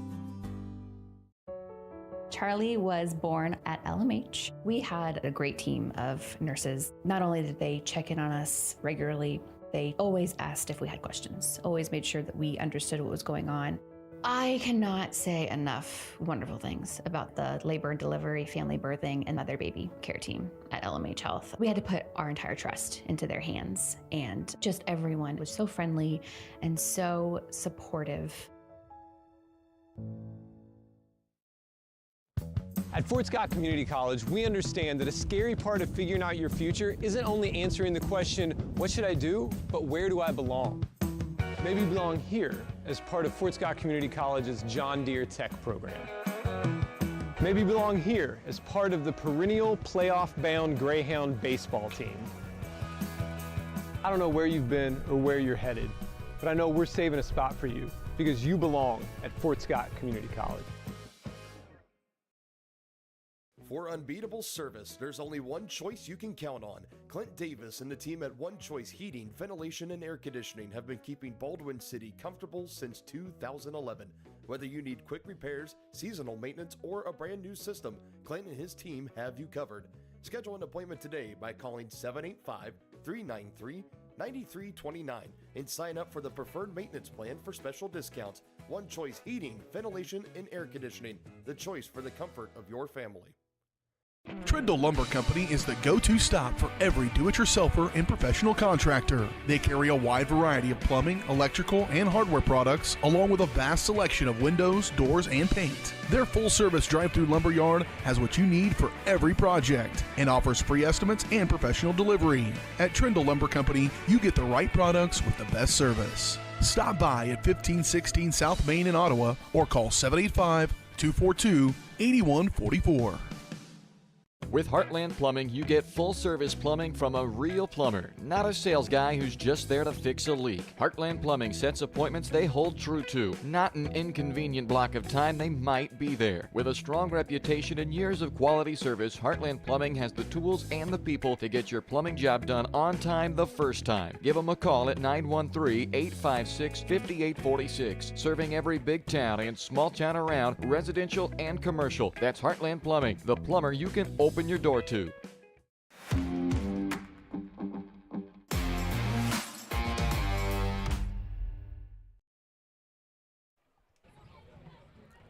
Welcome back here to Wellsville. We are at the half. Baldwin with a 21-7 lead over the Eagles. And I apologize. I know we're getting some messages here, people asking if we can open a window or something. Unfortunately, we cannot.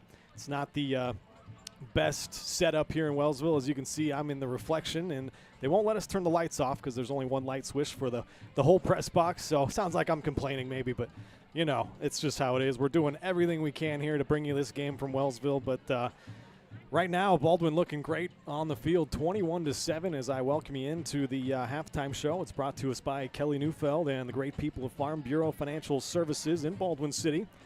If you're looking for personal service from a local agent, then Kelly Neufeld is your guy. Give him a call at 785-594-1055. Kelly and his team are proud supporters of the Baldwin Bulldogs, and they would love to support you and your financial future as well. Farm Bureau Financial Services, it's your future. Let's protect it. So let's get a little drive recap here.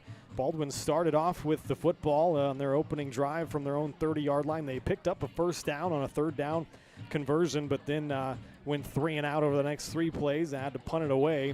And then their next drive went for an 8-play touchdown drive. It was capped off by an incredible pass from Alford to Jackson Rood.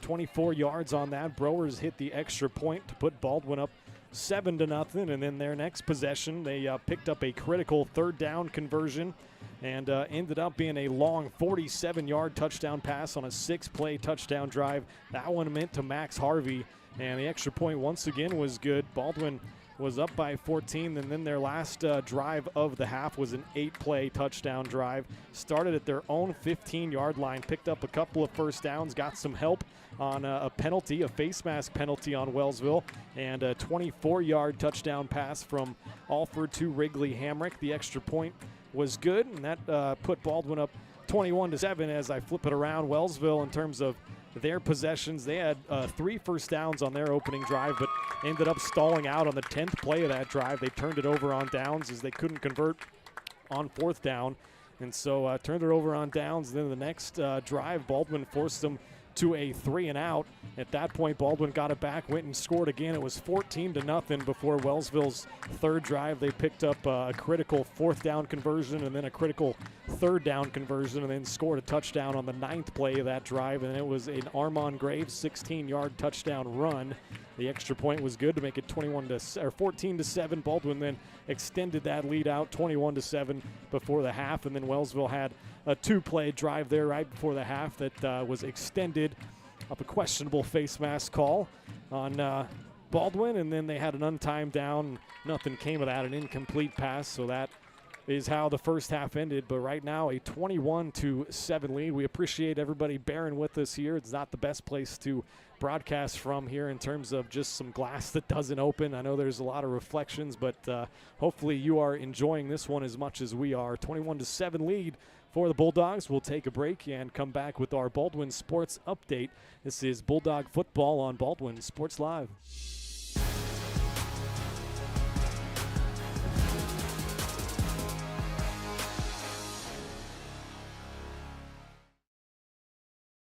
Hayden Outdoors Real Estate has been proudly serving the Midwest since 1976, covering 33 states while producing over $1 billion in annual sales. Shad and Penny Sheldon are some of the top producing brokers from Baldwin, Kansas, selling farms, ranches, rural homes, and recreational real estate throughout Kansas. Their knowledge, passion, and expertise will help make your next real estate transaction an excellent experience. Contact Shad or Penny today by phone at 785-821-2666 or by email at shad@haydenoutdoors.com. New charges related to insurance fraud and theft. Ripping off about 90 homeowners. Stewart ripped him off. The roofing industry is rough these days. Hometown Construction is Baldwin City's very own hometown solution for roofing and siding needs. We know there's more important things than just money. We give detailed estimates and on-site supervision during all projects. We focus on one job at a time so that you have our undivided attention. Contact us today. Go Bulldogs! At Baldwin State Bank, we love being a part of the community in which we serve. Our roots run deep within Baldwin City, and our commitment is deeper. Whether it's that dream house you can't wait to call home or the trust of your personal finances, both present and future, we are here to serve you, our customers, our neighbors. Baldwin State Bank, proud supporter of the Baldwin Bulldogs for 131 years and counting.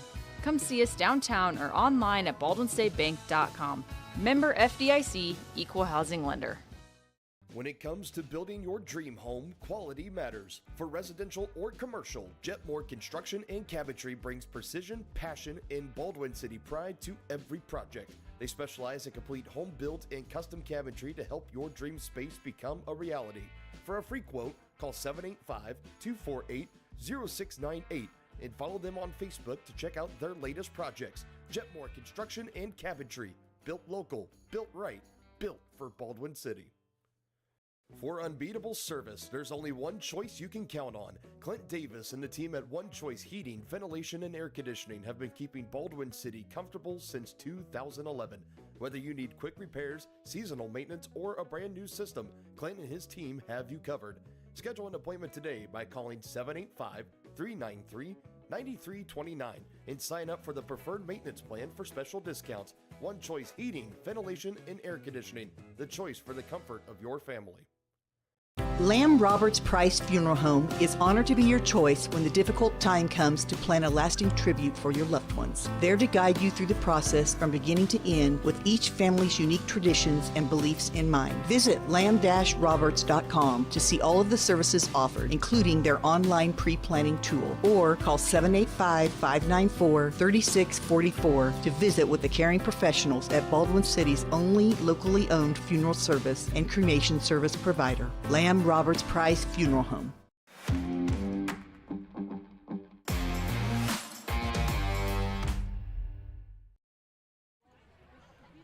Welcome back to the halftime show. It is about 5 minutes left on the halftime clock, 21-7, the Baldwin lead. Let's do our Baldwin sports update. Girls golf's next tournament is going to be on Wednesday, October 1st. They're going to Painted Hills in KCK. Girls flag football will be playing next Wednesday at Free State High School in Lawrence. They'll play Free State and J.C. Harmon in that one. And then girls tennis, they had some matches coming up on the 2nd of October at Bonner Springs. Cross country is going to be in action this Saturday in Lawrence. That's at the Rimrock Classic, so we wish them luck. Volleyball, they had a bit of a tough week. They lost Tuesday to Bonner Springs in a duel in straight sets, 3-0, and then they hosted a triangular last night, and they lost in straight sets to Baser Linwood and also to Eudora. Next week, they will host a duel versus Tonganoxie on Tuesday, and then they'll go to West Franklin on Thursday for a duel before a tournament in Wellsville next Saturday on October the 4th. As for boys soccer, we had their game last night. They won 2-0, like I talked about earlier at Bonner Springs. Cooper Carr came up with both of those goals, the 4th clean sheet of the year for the Bulldogs soccer team. They are currently at 6-1. They will host Ottawa next Tuesday at home, so if you can make it out to that one, you can watch a great team play some good soccer, and then we'll be at their game next Thursday in Eudora, and we're looking forward to that one. Hopefully another Bulldog win. And then football, next game is at Silver Lake next Friday night, and hopefully Baldwin will be going into that at 3-1. They have a 21-7 point lead so far here and we'll look to keep it going and finish this one out.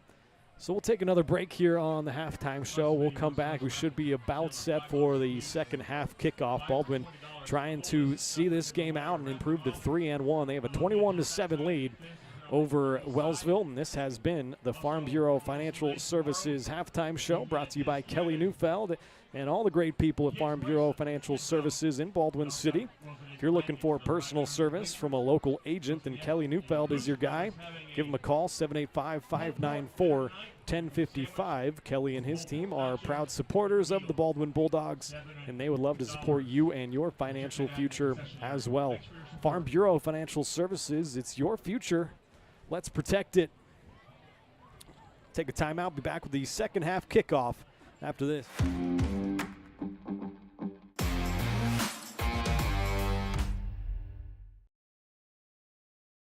Trindle Lumber Company is the go-to stop for every do-it-yourselfer and professional contractor. They carry a wide variety of plumbing, electrical, and hardware products, along with a vast selection of windows, doors, and paint. Their full-service drive-through lumber yard has what you need for every project and offers free estimates and professional delivery. At Trindle Lumber Company, you get the right products with the best service. Stop by at 1516 South Main in Ottawa or call 785-242-8144. Charlie was born at LMH. We had a great team of nurses. Not only did they check in on us regularly, they always asked if we had questions, always made sure that we understood what was going on.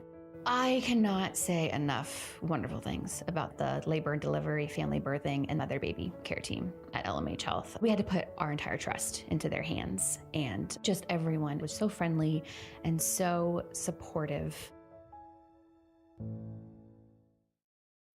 At Fort Scott Community College, we understand that a scary part of figuring out your future isn't only answering the question, what should I do, but where do I belong? Maybe you belong here, preparing for a career in healthcare as part of Fort Scott Community College's nursing program. Or maybe you belong on stage as part of the Hounds band or theater department. I don't know where you've been or where you're headed, but I know we're saving a spot for you because you belong at Fort Scott Community College.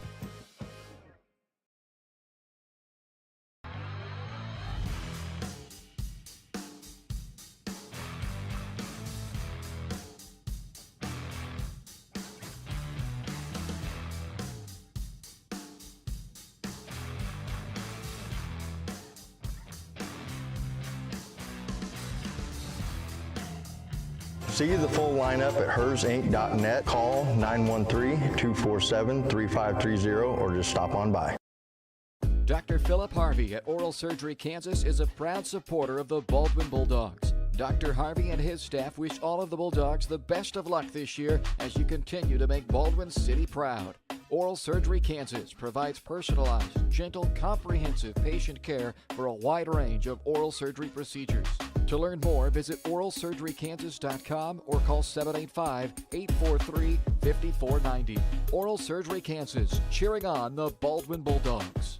With Heartland Plumbing, you get full-service plumbing from a real plumber, not a sales guy who's just there to fix a leak. Heartland Plumbing sets appointments they hold true to, not an inconvenient block of time they might be there. With a strong reputation and years of quality service, Heartland Plumbing has the tools and the people to get your plumbing job done on time the first time. Give them a call at 913-856-5846, serving every big town and small town around, residential and commercial. That's Heartland Plumbing, the plumber you can open your door to.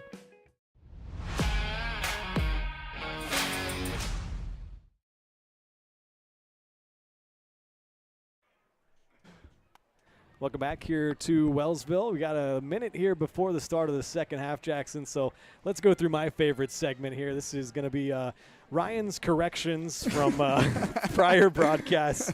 We got some pronunciations here that I messed up yesterday, so I would just like to apologize.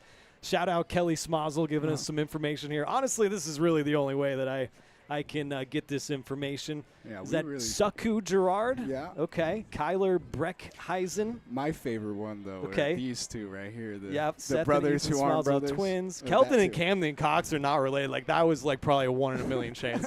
I just assumed. That's unbelievable. Yeah, Seth and Ethan are twins, yeah. So, yeah, Ethan and Seth, twins. Kelton and Camden Cox, not related. I'm going to get that down. That's got to be the most shocking thing I've heard all day. But, I apologize for that. I'm going to get that corrected next Thursday. Saku Gerard, Kyler Breckheisen. I'll send you this, too. Okay, send that to me. I need to give these people my phone number so they can just straight up text me during the broadcast. Yeah.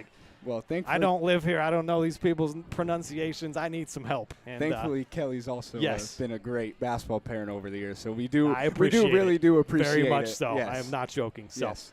All right, we got a fun one going here. 21-7. Baldwin is leading this game, getting ready for the second half. Once again, we appreciate everybody kind of bearing with us here tonight. We're shooting through some glass in a not a good position, and they won't let us turn the light off, so you're getting a lot of glare. You can just basically see me. I can wave for you there. So it's been a fun game, though. It's been a great game. For sure. Yeah, this is what a Friday night in fall is supposed to look like I said earlier. Very, very successful offensive game from Baldwin in a way that definitely going into this one you weren't expecting to be through the air. By my count, now, granted, I'm sure my stats aren't 100%, but by my count, Bryce has about 180 yards in the air with 3 touchdowns in the first half. That's huge. And he only has 2 or 3 rushes from the pocket, so he's not doing much with his legs, but he's definitely getting the job done with his arm. That's something we've seen him rely on his legs a lot throughout the first couple weeks past the line of scrimmage, but he's done a really good job avoiding the pressures and finding his open targets ultimately in the end zone. All right, here we go. Start of the second half from Wellsville. Baldwin with a 21-7 lead. They're going to have to kick it back off to Wellsville. They had a big-time touchdown drive to end the first half and extend this lead out to multiple touchdowns. An 8-play touchdown drive capped off by a pass from Alford to Wrigley Hamrick. And here we go. On the return, that'll be Jake Doles, and he gets hit hard. That was Ethan Williams in there. Good head-on tackles. Yep. Couple of he made a great special teams tackle right before the break, and he's, again, far side of the field works. I'm pretty sure he starts on the far side of the field on the kickoff. I'll make sure to take a look at that. But the angle he takes, he seems like he works across the field, and he's gotten 2 great tackles on special teams so far. Wellsville going to start their opening possession of the second half from their own 26-yard line. First down and 10. Graves will be to the right of Pete Dorsey. Got 3 wideouts and a tight end here on the near side. They'll fake the handoff. He gets chased off his spot. Dorsey's going to loft one up downfield. He's looking for Peyton Otwell, and he's got him at the Baldwin 30-yard line. That's a big-time completion there on first down. Big-time completion and a big-time throw. All in the air. Good job by Peyton Otwell, even though he's got a defender on his back, to track the ball in the air. That's a great throw by Dorsey, and a great way to start the second half for Wellsville after a slow first half. So into Baldwin territory at their 30-yard line, 1st and 10. That's exactly what Wellsville needed coming out here to start the second half. If you're Baldwin, you got to bounce back, let that take the momentum out of your sails. Being a shotgun formation. Couple of wideouts, and I think somebody jumped early. A false start's going to back Wellsville up 5. Be their second penalty.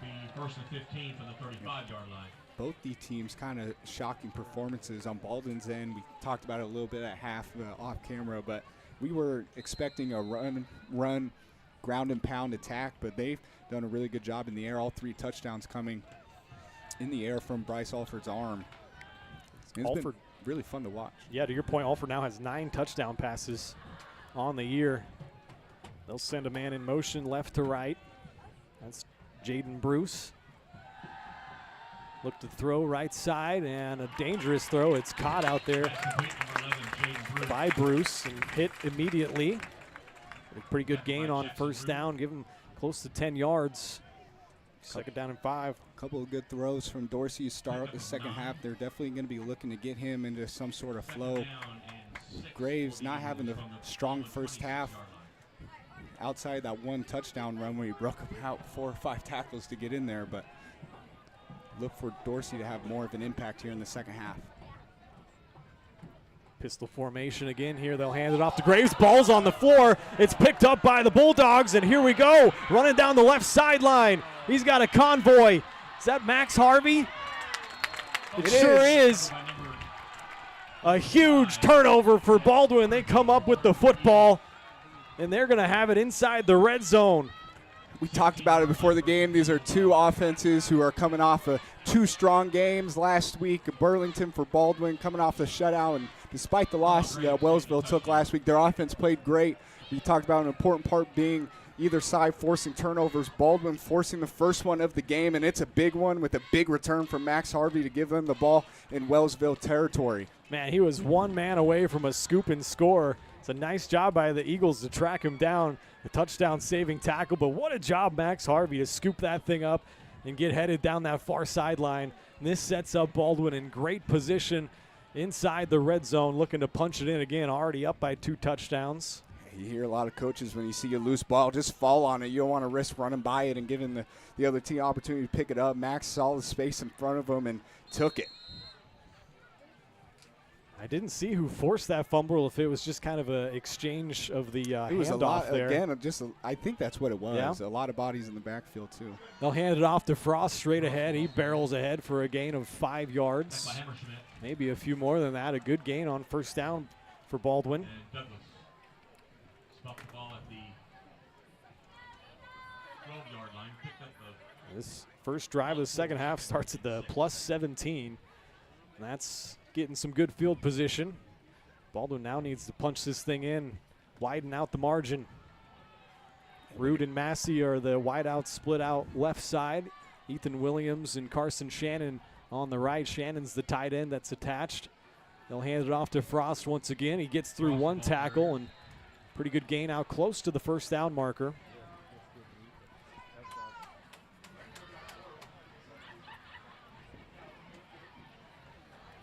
See where they spot it. It's going to be just shy. Yeah, 3rd and short by the looks of it. pick up a 5. 3rd and a football, if you will. See if they go back to their big back Frost. 7-yard line.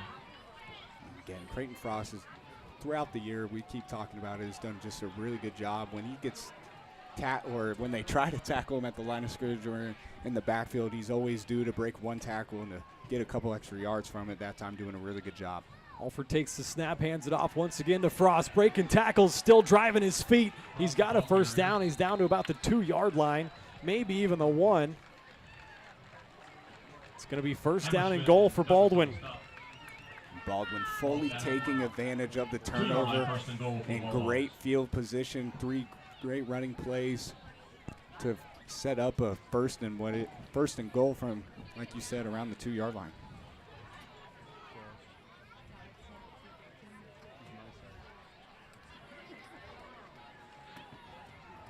Couldn't have scripted a better start to the second half for Baldwin. Nope. They'll go from the shotgun. Frost once again to the right of Alford. They'll just run quarterback power right side, and Bryce Alford's into the end zone for another Bulldog touchdown.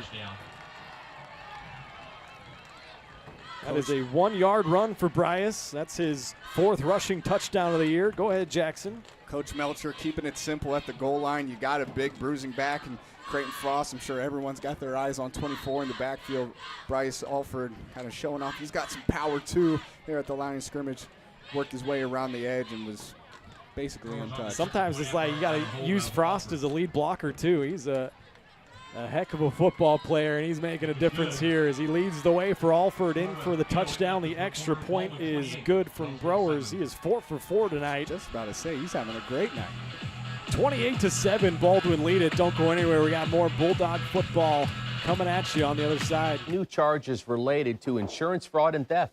Ripping off about 90 homeowners. Stewart ripped him off. The roofing industry is rough these days. Hometown Construction is Baldwin City's very own hometown solution for roofing and siding needs. We know there's more important things than just money. We give detailed estimates and on-site supervision during all projects. We focus on one job at a time so that you have our undivided attention. Contact us today. Go Bulldogs!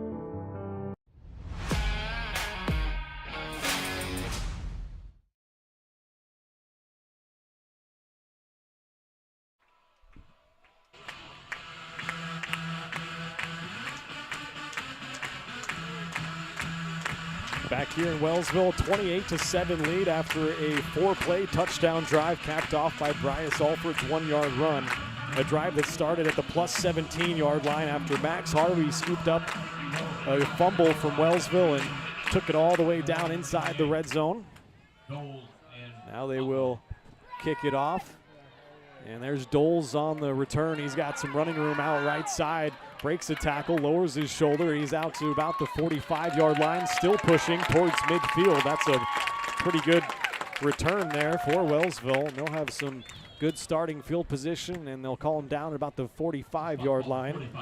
The kicker, Brothers, getting a part of that action there. He was kind of the first Bulldog there around half field. It's been their best return, and now Wellsville looking to build off of that good return to create some momentum here on the offensive side.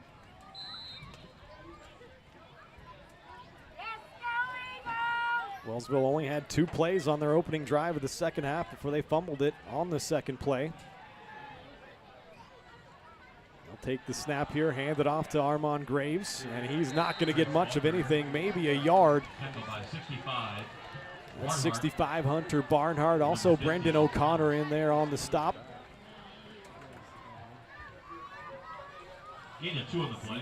Can't emphasize it enough. This defensive line has been a big part of this success. I'm sure one of those big defensive linemen were the one who ended up forcing the crucial fumble on the last possession, but we cannot sing their praises enough this game. Baldwin showing blitz. They'll bring it. Looking to throw Dorsey off his spot. He's scrambling out right side. Breaks a tackle from Landry Quick. He's headed for the first down marker, and he's got that before he's shoved out of bounds. Nice job there by Pete Dorsey. Casey Hamrick finally got him out of bounds. Good ad-lib scrambling there, and they will give him the first down.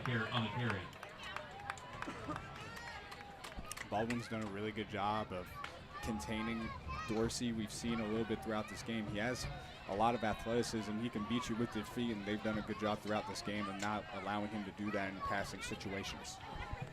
3 wide outs. They'll hand it off to Graves, coming near side. Nice job of stringing that thing out by Taylor Wilson. He needs some help, though. They can't get him on the ground. He's at the 25-yard line, down close to the red zone.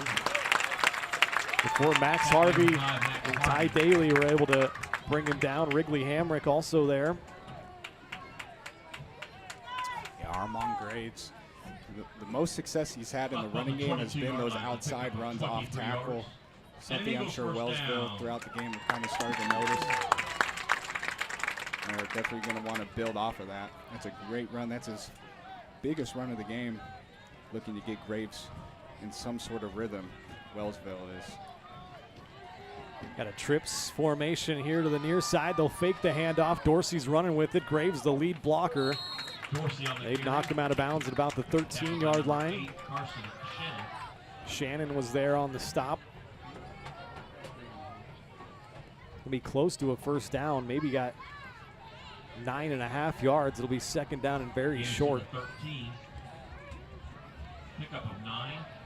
Second down and 1 from the 13-yard line.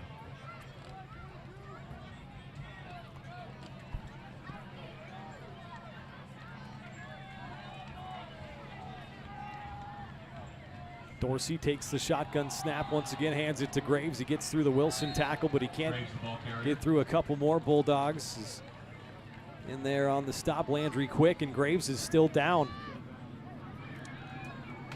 They're going to have to come out and check on him. If you're Wellsville, that's the last thing you want to see. He's got a couple of good rushes to start the second half. He starts to get in a rhythm and to see him go down. He gets up to his feet. Yeah, he's limping off, though. Checking out his arm by the look of that. Hopefully he's going to be all right. It's going to be a big opportunity for senior Peyton Otwell. We talked about him a little bit before the game. He was filling in for what we presume was an injured Graves in the first couple of games. Bulldogs 13-yard line. 45 carries, 314 yards, and 6 touchdowns for Otwell this year in the first few games. His first 2 games, they blew out Anderson County and Iola. And lost to Prairie View last week. Baldwin has them on the ropes here, 28-7, approaching the midway point of the third quarter.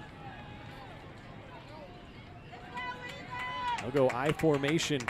Otwell is the halfback. They'll hand it off on a fullback dive, just trying to get a yard for that first down.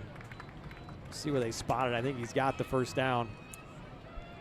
That was senior running back Eli Hammerschmidt. Just getting enough past the line of scrimmage on the first and 10 from the 12 12-yard short. line. Does a good job, fights enough. Gets a new set of change for this Wellsville offense. Wellsville in the red zone, the Baldwin 12-yard line. Baldwin trying to come up with a stand here.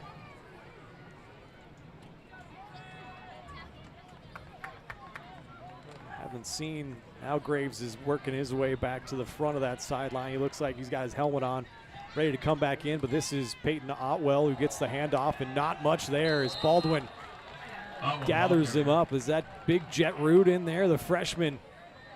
56. He doesn't get a lot of opportunities throughout the game, but when he does, it just feels like he makes a difference.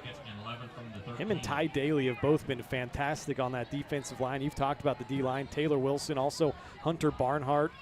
Man, they have been stopping things up in there and really letting the linebackers run free. Brendan O'Connor and Creighton Frost, 2 of the leading tacklers on this team, and they can thank the D-line a lot for that. 3 wideouts and a tight end attached left side. Graves is back out there. Then instead they'll try to throw it. Dorsey looking around. He almost slips. His knee almost went down. Now he's rolling out to the right side, trying to make a play. Breaks a tackle. Throws it deep towards the end zone, and it's caught for a touchdown. What a Yeah, you got to give it up to him. That was one heck of a scramble going left all the way back right. Probably ran 30 yards on the play just in the backfield. And not only to get away from the pressure, but to find your receivers in the back of the end zone. You make a great throw in a place where only he can get it over the top of, I think it was 2 or 3 Baldwin defensive backs there. Ultimately a great catch. I wasn't able to see who made that catch. I didn't catch a number either on there. That's down into the abyss for us. But overall, great play for Wellsville. And if you're Baldwin, you're kind of kicking yourself a little bit. You had a great opportunity to get him behind the line. 4:31 left in the third quarter. Baldwin 28. Josh Toman on for the extra point. It's good. 28-14. Baldwin leads it. We'll take a break and be back with more Bulldog football after this.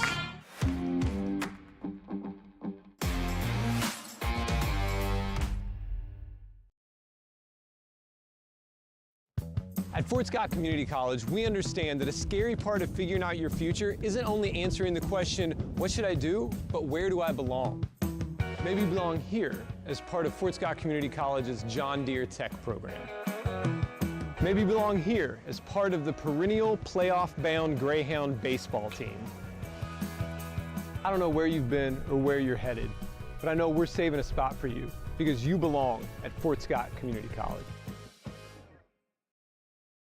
Up your lawn care game at Hers Inc. in Spring Hill. We have one of the area's largest and most diverse selections of lawnmowers, including top brands like Altos, Bobcat, Gravely, Dixie Chopper, and Red Max. Quality built machines for any size job. And when you get your mower at Hers, we offer full service and repairs covered by your warranty. From the backyard to the back 40, the all-star lineup of mowers at Hers will make you the captain of the lawn. See the full lineup at hersinc.net. Call 913-247-3530 or just stop on by.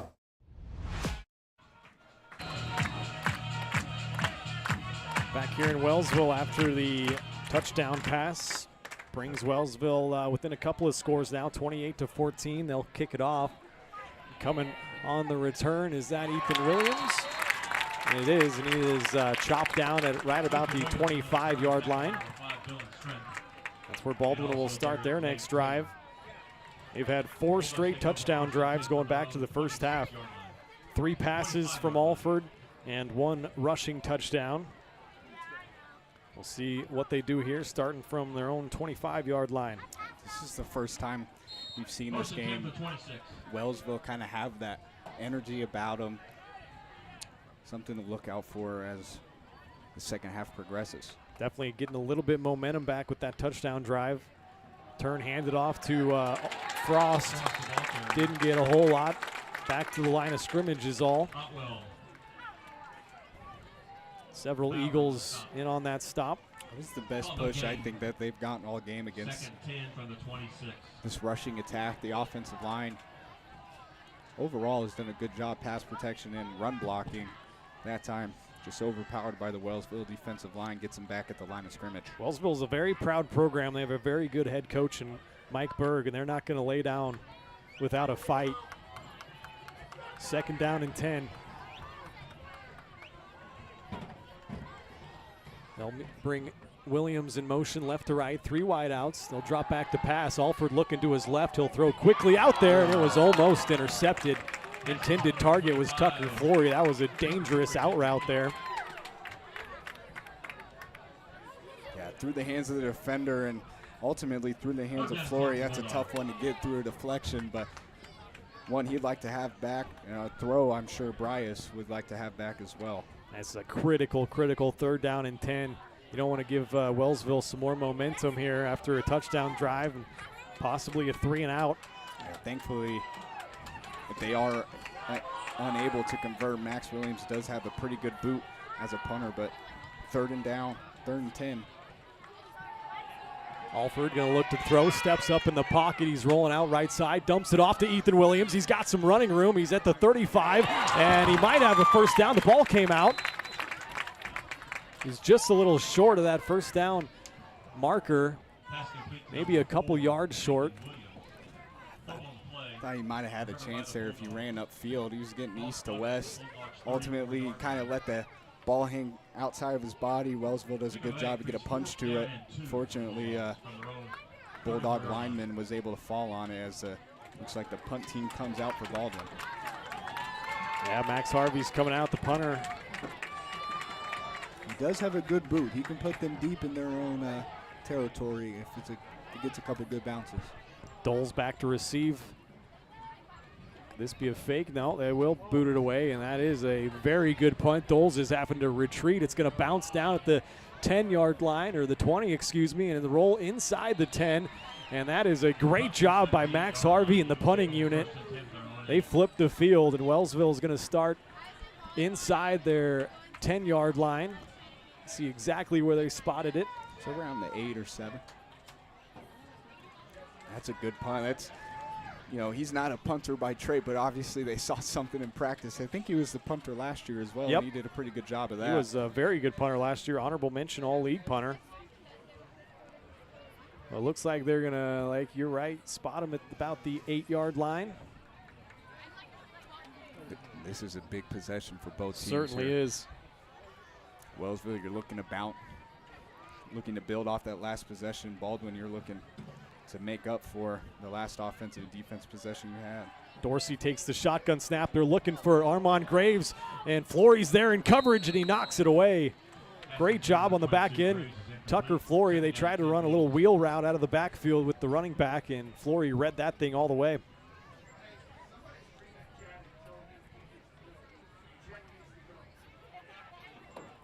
Wellsville had a pretty good concept written up there. They had 2 open receivers. He went for the easier one with Graves, but he had another open receiver towards the boundary.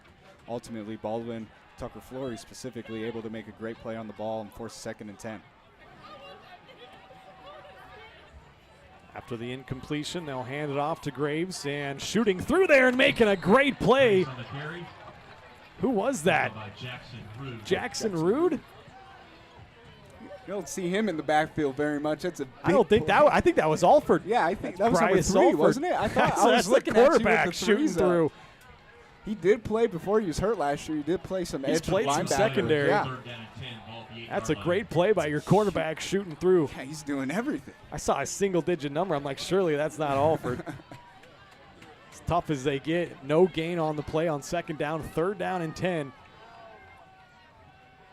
They'll bring O'Connor on a blitz. Wellsville picks it up. Dorsey's scrambling around a little bit. Now throws it over the middle, and it's bobbled and caught by Josh Toman.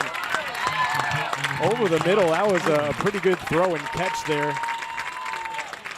First down out past the 30-yard line to the 31. A big third down conversion for Wellsville. So Bulldogs down on the field. Timeout for an injured player. Yeah, we'll see who that is down there. Stavanis coming out to check on him. 23 yards on the pass play. Toman, a really good job. It was man coverage. We sent the blitz. Ultimately, I think he beat Tucker Flory there on the boundary, made a great in cut, and kind of had trouble with the catch, but once he got it, he slipped the tackle from Flory, got an extra few yards from that, and that's a big game because they were deep in their own territory, 3rd and 10, and now you give yourself a new set of change from what's going to be around the 32. It's Casey Hamrick that was down, and he popped back up and jogged off the field, so hopefully he's going to be all right. Maybe just knock the wind out of him. Hate to speculate. But a fresh set of downs coming up for Wellsville, and you mentioned it, Toman with a big-time bobbling catch. I thought he was going to drop that thing, but ended up with it. They'll have a 1st and 10 from their own 32-yard line. Minute 35 left on the 3rd quarter clock. Baldwin still up by 2 touchdowns. Wellsville has a tight end and a wing, 2 wideouts. Graves to the left of Dorsey. They'll run speed option to near side. They'll pitch it to Graves, a dangerous one. He was able to come up with it and gets chopped down by Tucker Flory on the edge, but not before a good gain of about 9 yards. It'll be 2nd down and short. This Wellsville offense is starting to find a rhythm. Pete Dorsey's made some great throws here in the second half. He's starting to get in a rhythm, and now Baldwin defense now has to worry about both the air attack and the ground game as both start to get moving for the Eagles. Gives the Eagles some credit. They're not just airing it out. They are sticking with what they do best in the running game. Here they'll air it out, look right side, and he's got Toman again. He's got a 1st down and more out near midfield before Miles Massey wrestles him down. Just a quick hitch there on the outside. Great open field tackle by number 1, the junior Massey in open space. Another 1st down for Wellsville here in the second half. 30 seconds on the clock here in the 3rd quarter. Maybe one more play. It's been a fun one so far. 3 wideouts, a tight end. They'll all go out, and the pattern is here comes the sack off the edge. Was that Landry quick? It was. Yes, it is. He hits Dorsey and drops him for a big loss. You mentioned before the game he's had such a big impact on the 3 games before this. We haven't been able to say his name much, but coming up big in the second half, a big-time sack, and it's going to set up a 2nd and long. And if you're Wellsville, you had a great start to this possession, and now sacks are a drive killer, as I'm sure you hear on all levels of football. Man, Landry got a free rush off the edge there. Dorsey was looking to his left. He didn't see him coming, and he just buried him into the grass. And that is going to do it for the 3rd quarter here. We will step aside and be back with more Bulldog football. They got a 2-touchdown lead, trying to see it out in the 4th quarter. Don't go anywhere. More Bulldog football after this.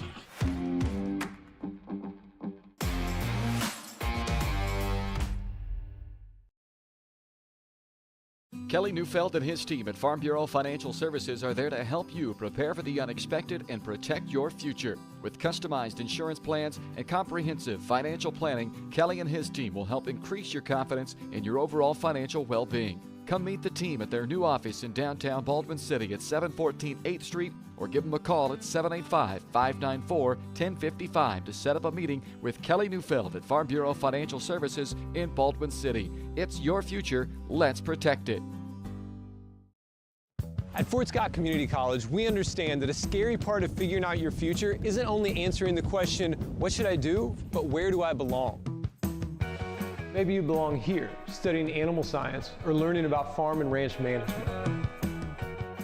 Maybe you Coming back a little bit late. Didn't miss a play, though. Dorsey's running for his life again. Barnhart's chasing him.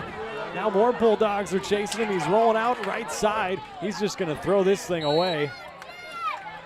That was Ty Daly. Is there a flag down? Brings up 3rd down and 19. I don't think so. think that sideline wanted it. I think Okay. Dorsey got smoked after throwing the ball, but Well, the Wellsville crowd The thinks crowd there should have definitely been a flag.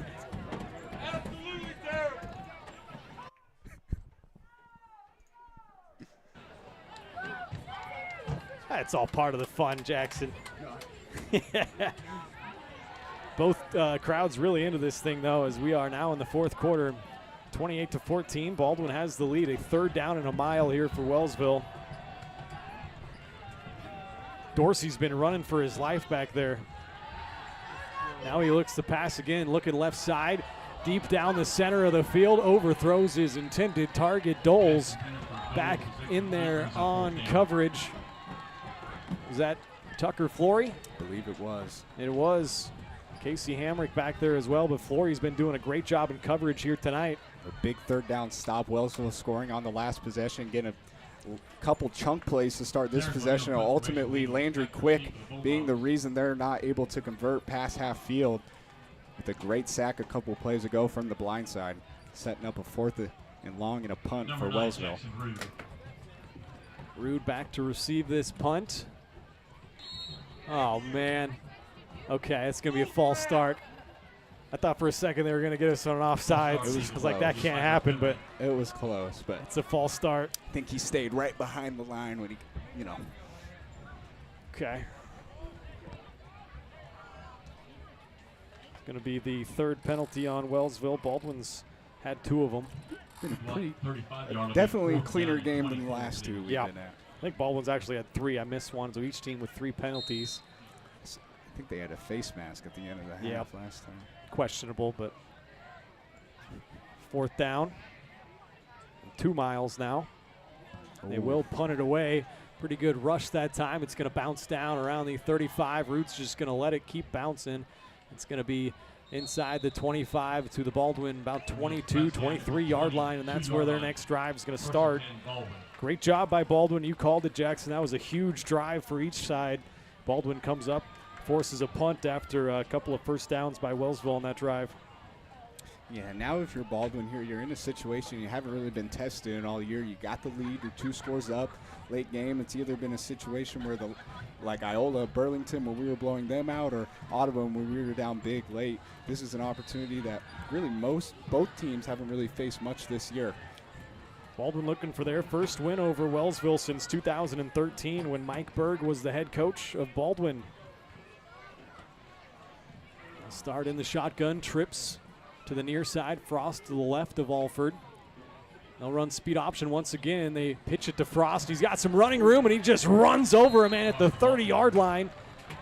Once again on the tracks when the train's coming through. That kid is tough. Anybody else on the field, and I'm willing to take that bet, anybody else on the field who takes that hit, they're going to stay down for a little bit. Creighton Frost just absorbs it and pushes the kid over for a first down. That is a big-time run from the junior. And a big, about 11-yard carry there on first down. Give him a fresh set of downs. I love watching number 24 run the football. Out past the 30-yard line. I am right there with you.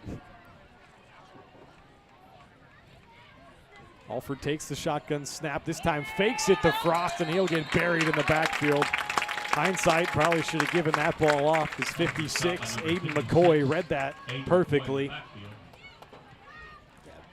Big play. That's almost like a sack, really, and those are, especially early in the chains, it's really hard to recover from. Yeah. And you're setting yourself up for a 2nd and 15.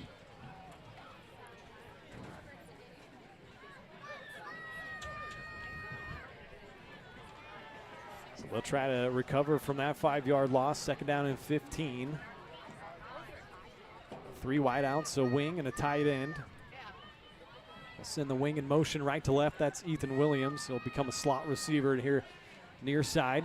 Alford going to drop back, look to throw across the middle. He's got a man down there. Jackson Rood makes a diving catch at the 35-yard line of Wellsville into plus territory. Jackson Rood is having a heck of a season on both sides of the ball. This game he's made 2 great catches, and he's probably slow to get up because he landed on it. probably knocked the wind out of himself, but that is a heck of a play and a heck of a ball from Bryce Alford to get it over the defense. Jackson Root stretching out in a big gain and a big play for this offense. Hopefully he's just cramping up Stavanis out there, stretching him out a little bit. But Jackson Root, he has been absolutely incredible. 10 minutes left on the clock. They're stretching him out.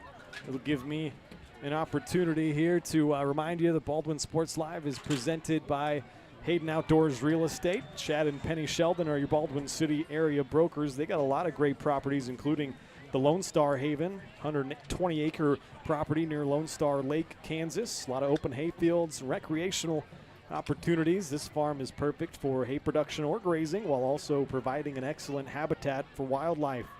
To learn more or schedule a tour, go to HaydenOutdoors.com or call 785-821-2666. Baldwin Sports Live is also brought to you in part by Rice Precision Manufacturing, a family-owned company right here in Baldwin City that services many different industries, from food processing to heavy and light industrial, oil and gas, and many more. With state-of-the-art machine tools, Rice Precision provides a great work environment that offers excellent pay and competitive benefits. It's the perfect place to start your next career. You can find out more by emailing jobs@rice-precision.com. Don't forget, after the game, we'll have our post-game show brought to us by Hometown Construction. We'll also hand out our Player of the Game Award, brought to us by Farm Bureau Financial Services. Root is still down out there on the field, getting stretched out. Hopefully he'll be all right. We might actually step aside real quick as he is down, and we'll be back with more Bulldog football on the other side.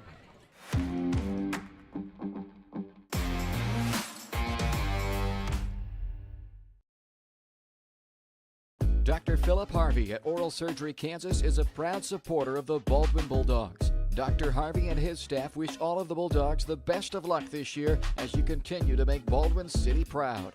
Oral Surgery Kansas provides personalized, gentle, comprehensive patient care for a wide range of oral surgery procedures. To learn more, visit oralsurgerykansas.com or call 785-843-5490. Oral Surgery Kansas, cheering on the Baldwin Bulldogs.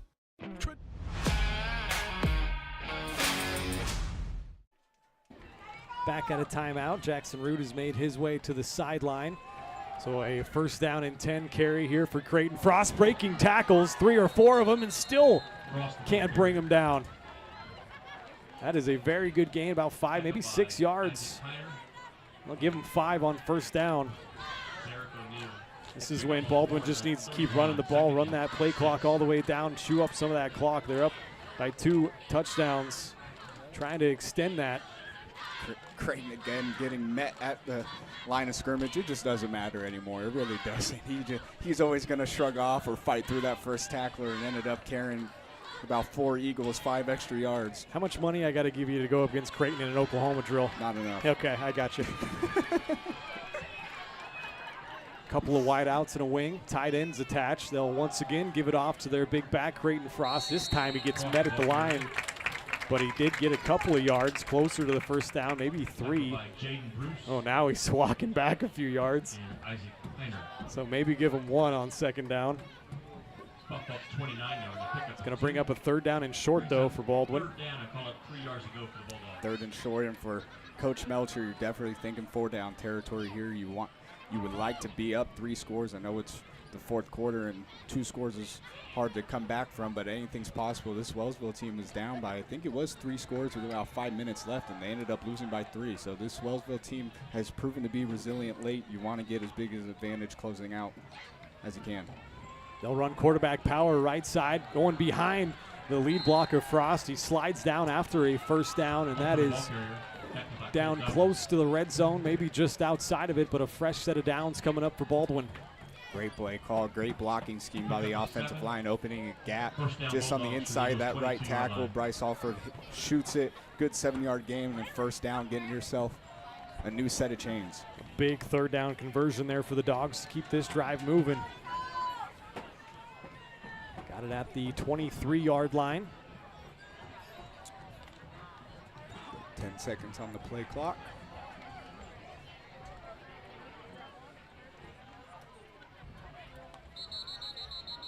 Flag down. Did they not get it off? False start. On the Bulldogs.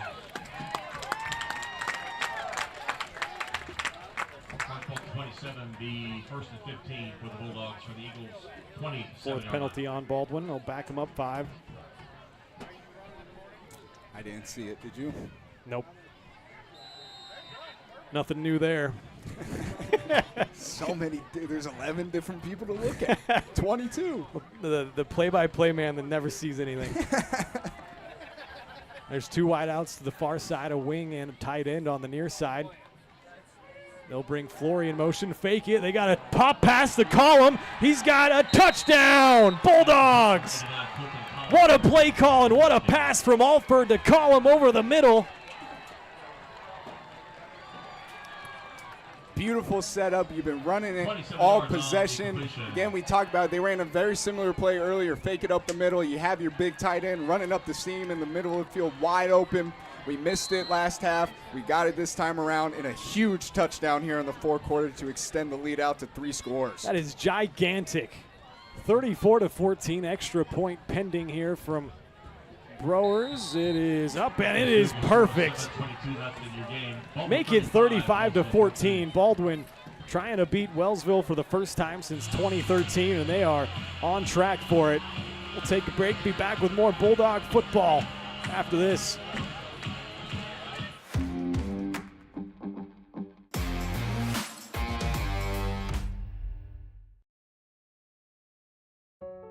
Charlie was born at LMH. We had a great team of nurses. Not only did they check in on us regularly, they always asked if we had questions, always made sure that we understood what was going on. I cannot say enough wonderful things about the labor and delivery, family birthing, and mother baby care team at LMH Health. We had to put our entire trust into their hands, and just everyone was so friendly and so supportive. For unbeatable service, there's only one choice you can count on. Clint Davis and the team at One Choice Heating, Ventilation, and Air Conditioning have been keeping Baldwin City comfortable since 2011. Whether you need quick repairs, seasonal maintenance, or a brand new system, Clint and his team have you covered. Schedule an appointment today by calling 785-393-9329 and sign up for the preferred maintenance plan for special discounts. One Choice Heating, Ventilation, and Air Conditioning, the choice for the comfort of your family.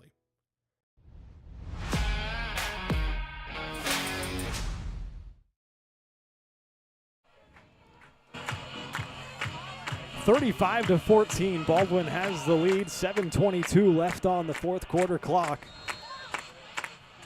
Man, Baldwin, you take out that 1 3 and out, and they have scored touchdowns on 5 of 6. That one is a dangerous one. It's going to be picked up inside the 5-yard line, and this is going to be a great opportunity for Baldwin to get them down with some not very good field position down around their 15. That was dangerous. Yeah, that was dangerous. We could have got him back a little bit farther back than that. Max Harvey having a little bit of trouble kind of threw him forward a little bit, ultimately getting him down behind the, what is that, the 15-yard line or so? Right at the 15 is where they'll start this drive. Yeah, and if you're Wellsville, you're 3 possessions down. You need 3 quick touchdowns, and starting this far back in your territory is never a good start when you need that. 7:14 on the clock. Baldwin up by 3 touchdowns. A look to pass. Dorsey looking deep over the middle and looking for his senior running back, Peyton Otwell. Running back / receiver. It was just a few yards too far out in front of him. Incomplete on first down. Throwing in triple coverage. I saw Max Harvey. I saw Bryce again back on the taking some defensive snaps. I don't know if there was an injury that we missed somewhere and somewhere in the secondary. I think he's just a competitor, man. He wants to be out there. Just get me out there, coach. 2nd down and 10 after the incompletion. This is the part of the field that's the worst for glare for us up here, but bear with us. Dorsey looking to pass again, rolling out to his right side, and he's just going to tuck it down and run. He gets forced out of bounds. Was forced out there by Ian Bryan. I don't know if you saw, but I saw Landry Quick against the left tackle, and Landry Quick made quick work of him. Just a straight bull rush, knocked Landry's him over. been an absolute bull so far this year. Him and Frost are two running backs, man. They That's are. another kid that if I see him in the open field, he can. No thanks. I'll ole him. That's fine. 3rd down and 6 now. Big down here for Baldwin, trying to put some exclamation marks on this. 3 wide outs. Graves to his left. They run into each other. Dorsey's just going to have to tuck it down across the 20. He's not going to have enough for a first down.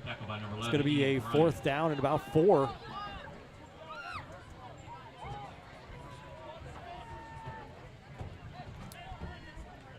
Most important play of the game up until this point. If you're Wellsville, you need a conversion here. You need to keep the ball in your hands. You can't have Baldwin get it. This home crowd is stunned a little bit as they're going to pull up in punt formation. This perhaps is a bit of a white flag. They get the punt away. Nobody really back to receive it. Alford was the closest man. It's going to be touchdown at the Baldwin 44-yard line, but a 3-and-out from Wellsville, and that's the second 3-and-out that Baldwin has forced today. It's my mistake. I didn't see the punt team out there. Interesting decision. I mean, you're only down by 3 touchdowns, but I guess if you don't get it there, you're giving Baldwin some plus field Probably position. A smart decision. I mean, you still got 6 minutes. If you force a quick turnover, then you're able to get in good territory anyway. So I'm sure that's the thought process behind that. Either way, Wellsville defense needs to step up in a big way here. Baldwin's going to start from their 44-yard line. Williams goes in motion left to right. Shannon is the tight end. They'll give it to Frost. He gets hit around the line of scrimmage and still gets 4 yards. Tackled by Otwell. Otwell there on the stop, and there's a Bulldog still down. Is that Creighton? Injured player. It's like oh boy, a cramp. Hope it's hopefully it's not Creighton. I see him walking off. Who is that?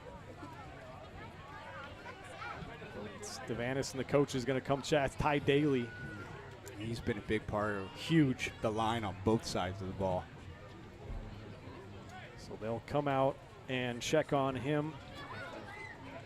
We'll step aside here on Baldwin Sports Live, give you an update when we come back. Baldwin up 35-14, trying to see this game out.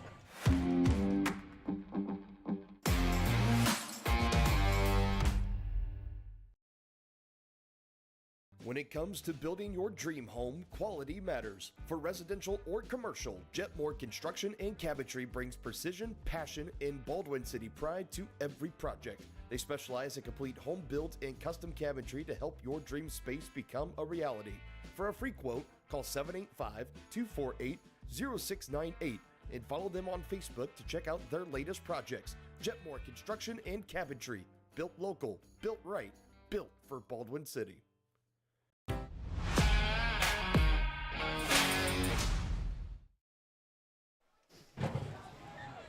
Welcome back here. A 2nd down and 6 for Baldwin, right around midfield.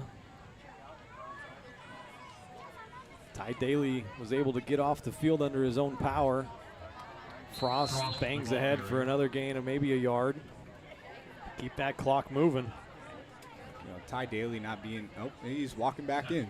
No, never mind. I was about to say him not being on the field is kind of important. You know, late in the game, you're going to be relying on the O-line to run the ball and to run the clock out, and to not have a leader like him on the field would have been really crucial, but I just saw him jog back on, so that's not a worry that the Baldwin offensive line is going to have to worry about. It's going to be about a 3rd and 4 from the 50-yard line for Baldwin.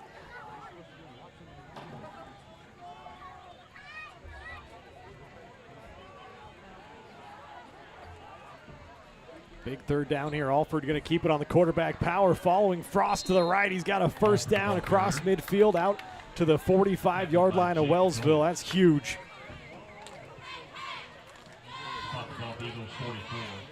Smart going back to the quarterback power. Bryce Alford's got the job more than done tonight with his arm, using his legs for a crucial first down to close as we close towards the end of the 4th quarter. 4:40 remaining. 35-14 Baldwin.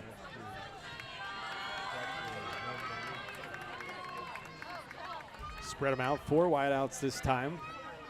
Frost to the right of Alford. They'll bring Williams into a wing position on the left side. They'll run Frost up the middle. He gets banged down right at the line of scrimmage. The entire Wellsville defensive line in on that stop. Keep that clock moving, though. That's the main goal. Yeah, that's what Melcher's going to be telling. They're going to say get to the ball, get to the line a little bit late in the play clock, drain the clock out. Can't have mistakes like false starts or misalignments or anything like that. That's going to be something to look out for. In terms of our player of the game, there is almost too many people to pick from. There's been all around just an outstanding performance from Baldwin. It's going to be hard. They'll fake the jet sweep to Ethan Williams. Wow. Alford slips out of there. He's still going. He's got a good gain. Out close to the first down marker. He's a couple yards shy of it. Good gain on second down. Sets up a 3rd and short. It's a good play fake. Fakes the option going across, and you got your big running back as the lead rusher. You get stopped at the line of scrimmage and somehow shake your way out of it. You go from no yards to setting up a 3rd and 10 to you squeeze out those tackles, and now it's a big 3rd and 3 here for the offense.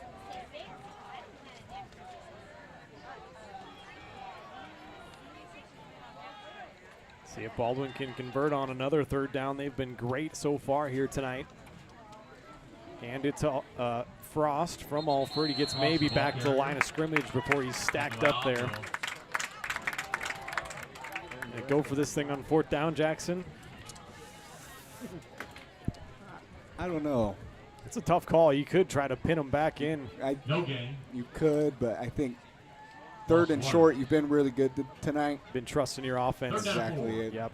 The only thing you're going to want to avoid here is like a turnover, but I doubt they're going to put the ball through the air, and they're going to. It's a 4th down and a long 3. Yeah. Looks like they're going to try to trust either Bryce or Creighton Frost here in 3rd down. They could air it out. Been great all game long. They will air it out. They'll throw it quick right side. It's complete out there. Max Harvey on the reception. Pass complete to number 5, Max. He's got a 1st down, and that's going to salt things away. Cole Douglas on the stop. Man, Baldwin's going to come up with a gigantic victory here tonight on the road, and a big victory in terms of the district standings as well. And also going to set up one heck of a matchup in a few weeks against Santa Fe Trail, who looks like they have been great to start this season as well. Yeah, it's setting yourself up great. Like you mentioned, it's a great district win, but it's just a great win for the program. I mean, you know, we've talked about it a little bit. The past couple of years has been a little rough in the football program. This year, first year head coach, Coach Melcher, comes in, brings just a different mentality throughout, especially like your senior leaders, I've heard, have just been a big part of this success. But also some crucial contributions from underclassmen. Landry Quick, you know, Creighton Frost, Bryce Alford, none of those guys are seniors. They're going to be coming back next year. I know the senior leaders we have, like Stavanis and O'Connor, are glad to have underclassmen like that who are able to carry their weight and to kind of carry their presence and to help them out from the leadership side. Baldwin's going to improve to 3-1 this year. They're going to go to Silver Lake next week. That's a 2A team, but traditionally a very good football program there in Silver Lake. Frost once again still carrying the load. Heard some rumors, Jackson, that he was maybe a little banged up in practice this week. It doesn't look like it. Through the grapevine, but yeah, like it doesn't seem to affect him. Oh man, he's as tough as nails. I heard maybe there was maybe a little bit concern with his foot, but his foot does not seem to be bothering him tonight. Seems to be okay. He's had plenty of carries, plenty of powerful rushes, and he's been a big part of. You know, he doesn't have any touchdowns tonight, but the running game has set up the passing game. 5 touchdowns from Bryce Alford through the air and on the ground, and the offensive line and the running game is a big reason for that. He talked about it's been a tough last few years for Baldwin. This Wellsville team beat them twice last year, 49-0, and I think it was 49-7, something like that, second time. So, I mean, this is just huge for your confidence as a program and just building for the future. Exactly. So what happened here? We got a whistle. False start, I believe.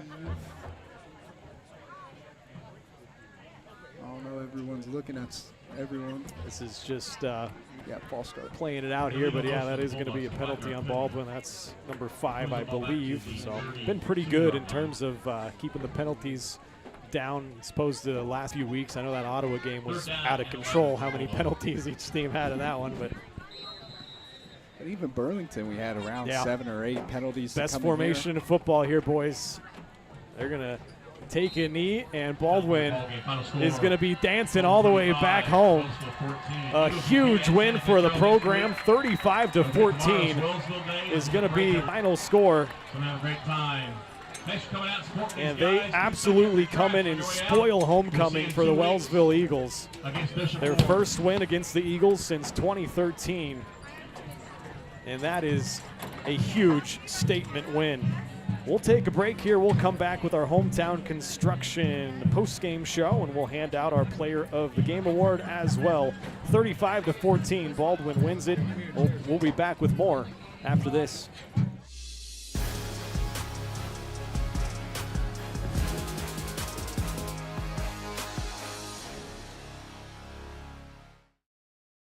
New charges related to insurance fraud and theft.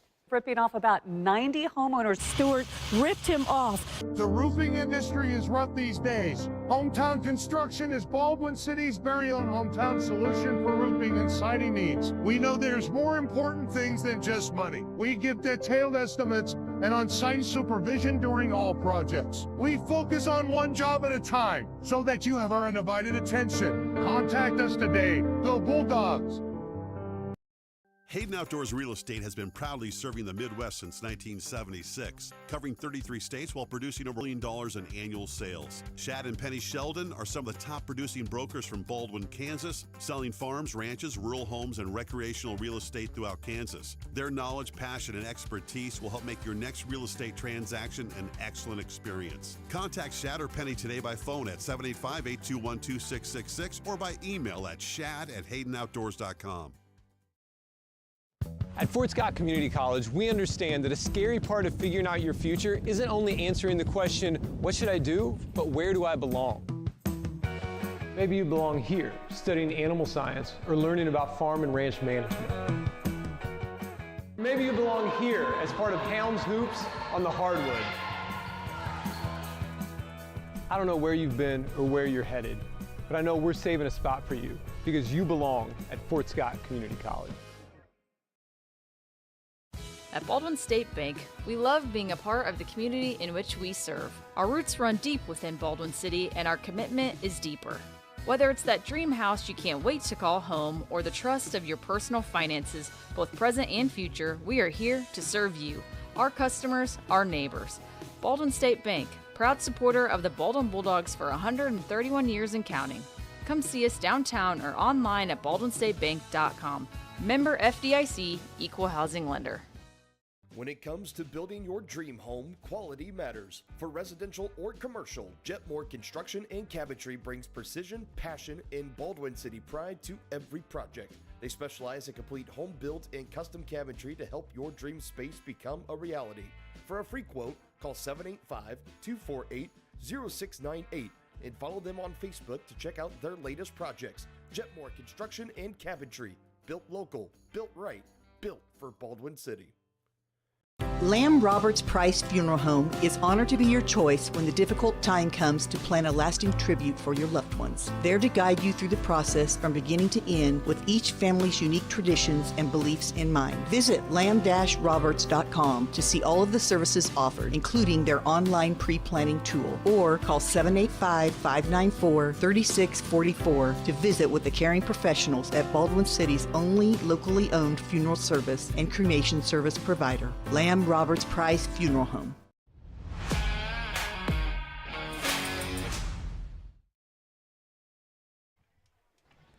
Back here in Wellsville on a very fun night for the Bulldogs. They win this thing 35-14 and they get their first victory since 2013 over the Wellsville Eagles, and they improve to 3-1 on the year. You can see the guys on the field enjoying themselves, and rightfully so.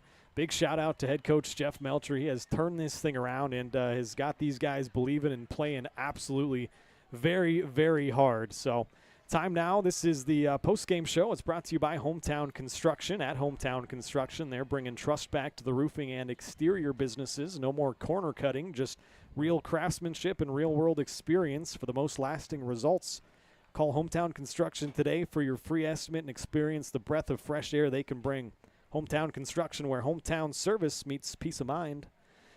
Also time now, Jackson, to hand out our Player of the Game award. We were kind of going back and forth on this. I don't care how much grief I'm going to get for this. I'm giving the award to the entire team, the Baldwin football program, the head coach, the assistant coaches, the managers. Drew over here filming it for us. I mean, what a fun night for Baldwin. They win this thing big over the Eagles and make a statement. So our Player of the Game, we're just going to give it to the Baldwin Bulldogs. And Player of the Game brought to you by Farm Bureau Financial Services, insurance and investments, wealth management, and financial planning. Farm Bureau Financial Services is there to help you prepare for the unexpected and protect your future. Call today and set up a meeting with your local Farm Bureau team at 785-594-1055. It's your future. Let's protect it. All right, Jackson, you got some stats for us? Unofficial stats. Unofficial, we'll very keep it unofficial. At that. But some impressive ones at that. Probably really close. Bryce Alford ended the game 290 all-purpose yards. He was responsible for all 5 touchdowns, 260 of those yards through the air. Creighton Frost, 22 carries. Big boy, 22 carries. That's a lot. And it was a lot of short, 3-yard, brutal runs around the line of scrimmage. And having somebody like him is so important to have. We didn't see Landry Quick in the backfield much, but to have kind of like a thunder and lightning combination like them is so important. But on my favorite side of football, the defensive side, is the defensive and just – there was an energy, there was emotion. I don't even know how to describe it, but it was so fun to watch. It was a lot of fun to watch, yeah. We talked about how important it was going to be to keep this running game down. Graves looked like he ended up with around 75 yards and a touchdown, and his longest run was probably that 15-yard touchdown run where he broke through 5 tackles, and that's what he had to go through all game. The defensive line had a big push. Ultimately, the offensive line for the Eagles just really couldn't handle it throughout the game. And this was such a fun, special game to be a part of, to watch, to broadcast, whatever you want to call it. And that's part of the reason why we had to give it to everybody, because everybody on the field made some sort of a impact. You think back, Ethan Williams had some great tackles on special teams. Harvey had that Harvey fumble had the recovery. Yep. Landry Quick. Jake Brower's 5 for 5 from field goal. That's another right. big thing. I think that's the first game of the year where it's perfect field goal percentage. You had that late sack from Quick that ultimately kind of took the whatever Wellsville had left in their tracks. That took it out. That took the wind out of their sails completely at that point. Exactly. And then on the offensive end, obviously we talked about it a little bit, but everybody was just in tune. Jackson Rood, unreal, dude. Yeah, he's putting his body on the line, making diving catches in the end zone, making diving catches. He lands on, he can't breathe anymore, doesn't know where he's at. Frost was great. Both of the Hamricks. I mean, the entire offensive and defensive line. I mean, just real quick, left to right on that offensive line. Jake Stavanis, Ty Daly, Tucker Bradley, Brendan O'Connor, Hunter Jatala. I mean, that is some big boys up there. They were opening up some holes for our guys. And on the flip side, on that defensive line as well, they were putting in some work. And also Jet Rood got in there a little bit, the freshman. So yeah, we talked about it. He doesn't get very many opportunities throughout the game, but when he does, you say his name. He's around the ball whenever he's in the game. He does a really good job for the interior of that defensive line, and, man, what a game for the Bulldogs. Man, a very, very fun game. Baldwin scores on 3 of their 4 first-half possessions, scored touchdowns, and also 2 of 4 possessions in the second half, if you count that last drive. It was a very long drive that they were just trying to run the clock out at that point. But 12 total first downs, 7 of 11 on third down conversions, 2 of 2 on fourth down conversions. An unbelievable game for the Bulldogs and for the program. And congrats to all the players, all the guys, and all the coaches as well, putting in the hard work. And Baldwin improves to 3-1. They will head to Silver Lake next Friday night. Me and Jackson will be there to bring you that game, and then another district game the week after at Santa Fe Trail. That's going to be one heck of a ball game. So we are looking forward to that. We appreciate you all bearing with us here this evening. I know it wasn't the best quality in terms of the video, but a very fun night nonetheless for Baldwin. I'd say the quality of the play of the field was just fine. It was absolutely just That's fine. What really matters. So this has been the postgame show brought to us by Hometown Construction. We will sign off. For Jackson Blakely, I am Ryan Hilmer saying goodnight from Wellsville. Once again, 35-14, a big-time win for the Baldwin Bulldogs. And we'll see you next Friday night at Silver Lake. Good night, everyone.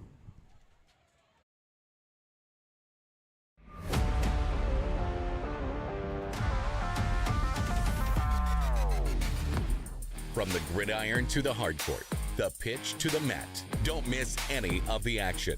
We're there with live, local sports coverage at VarsitySportsLive.com.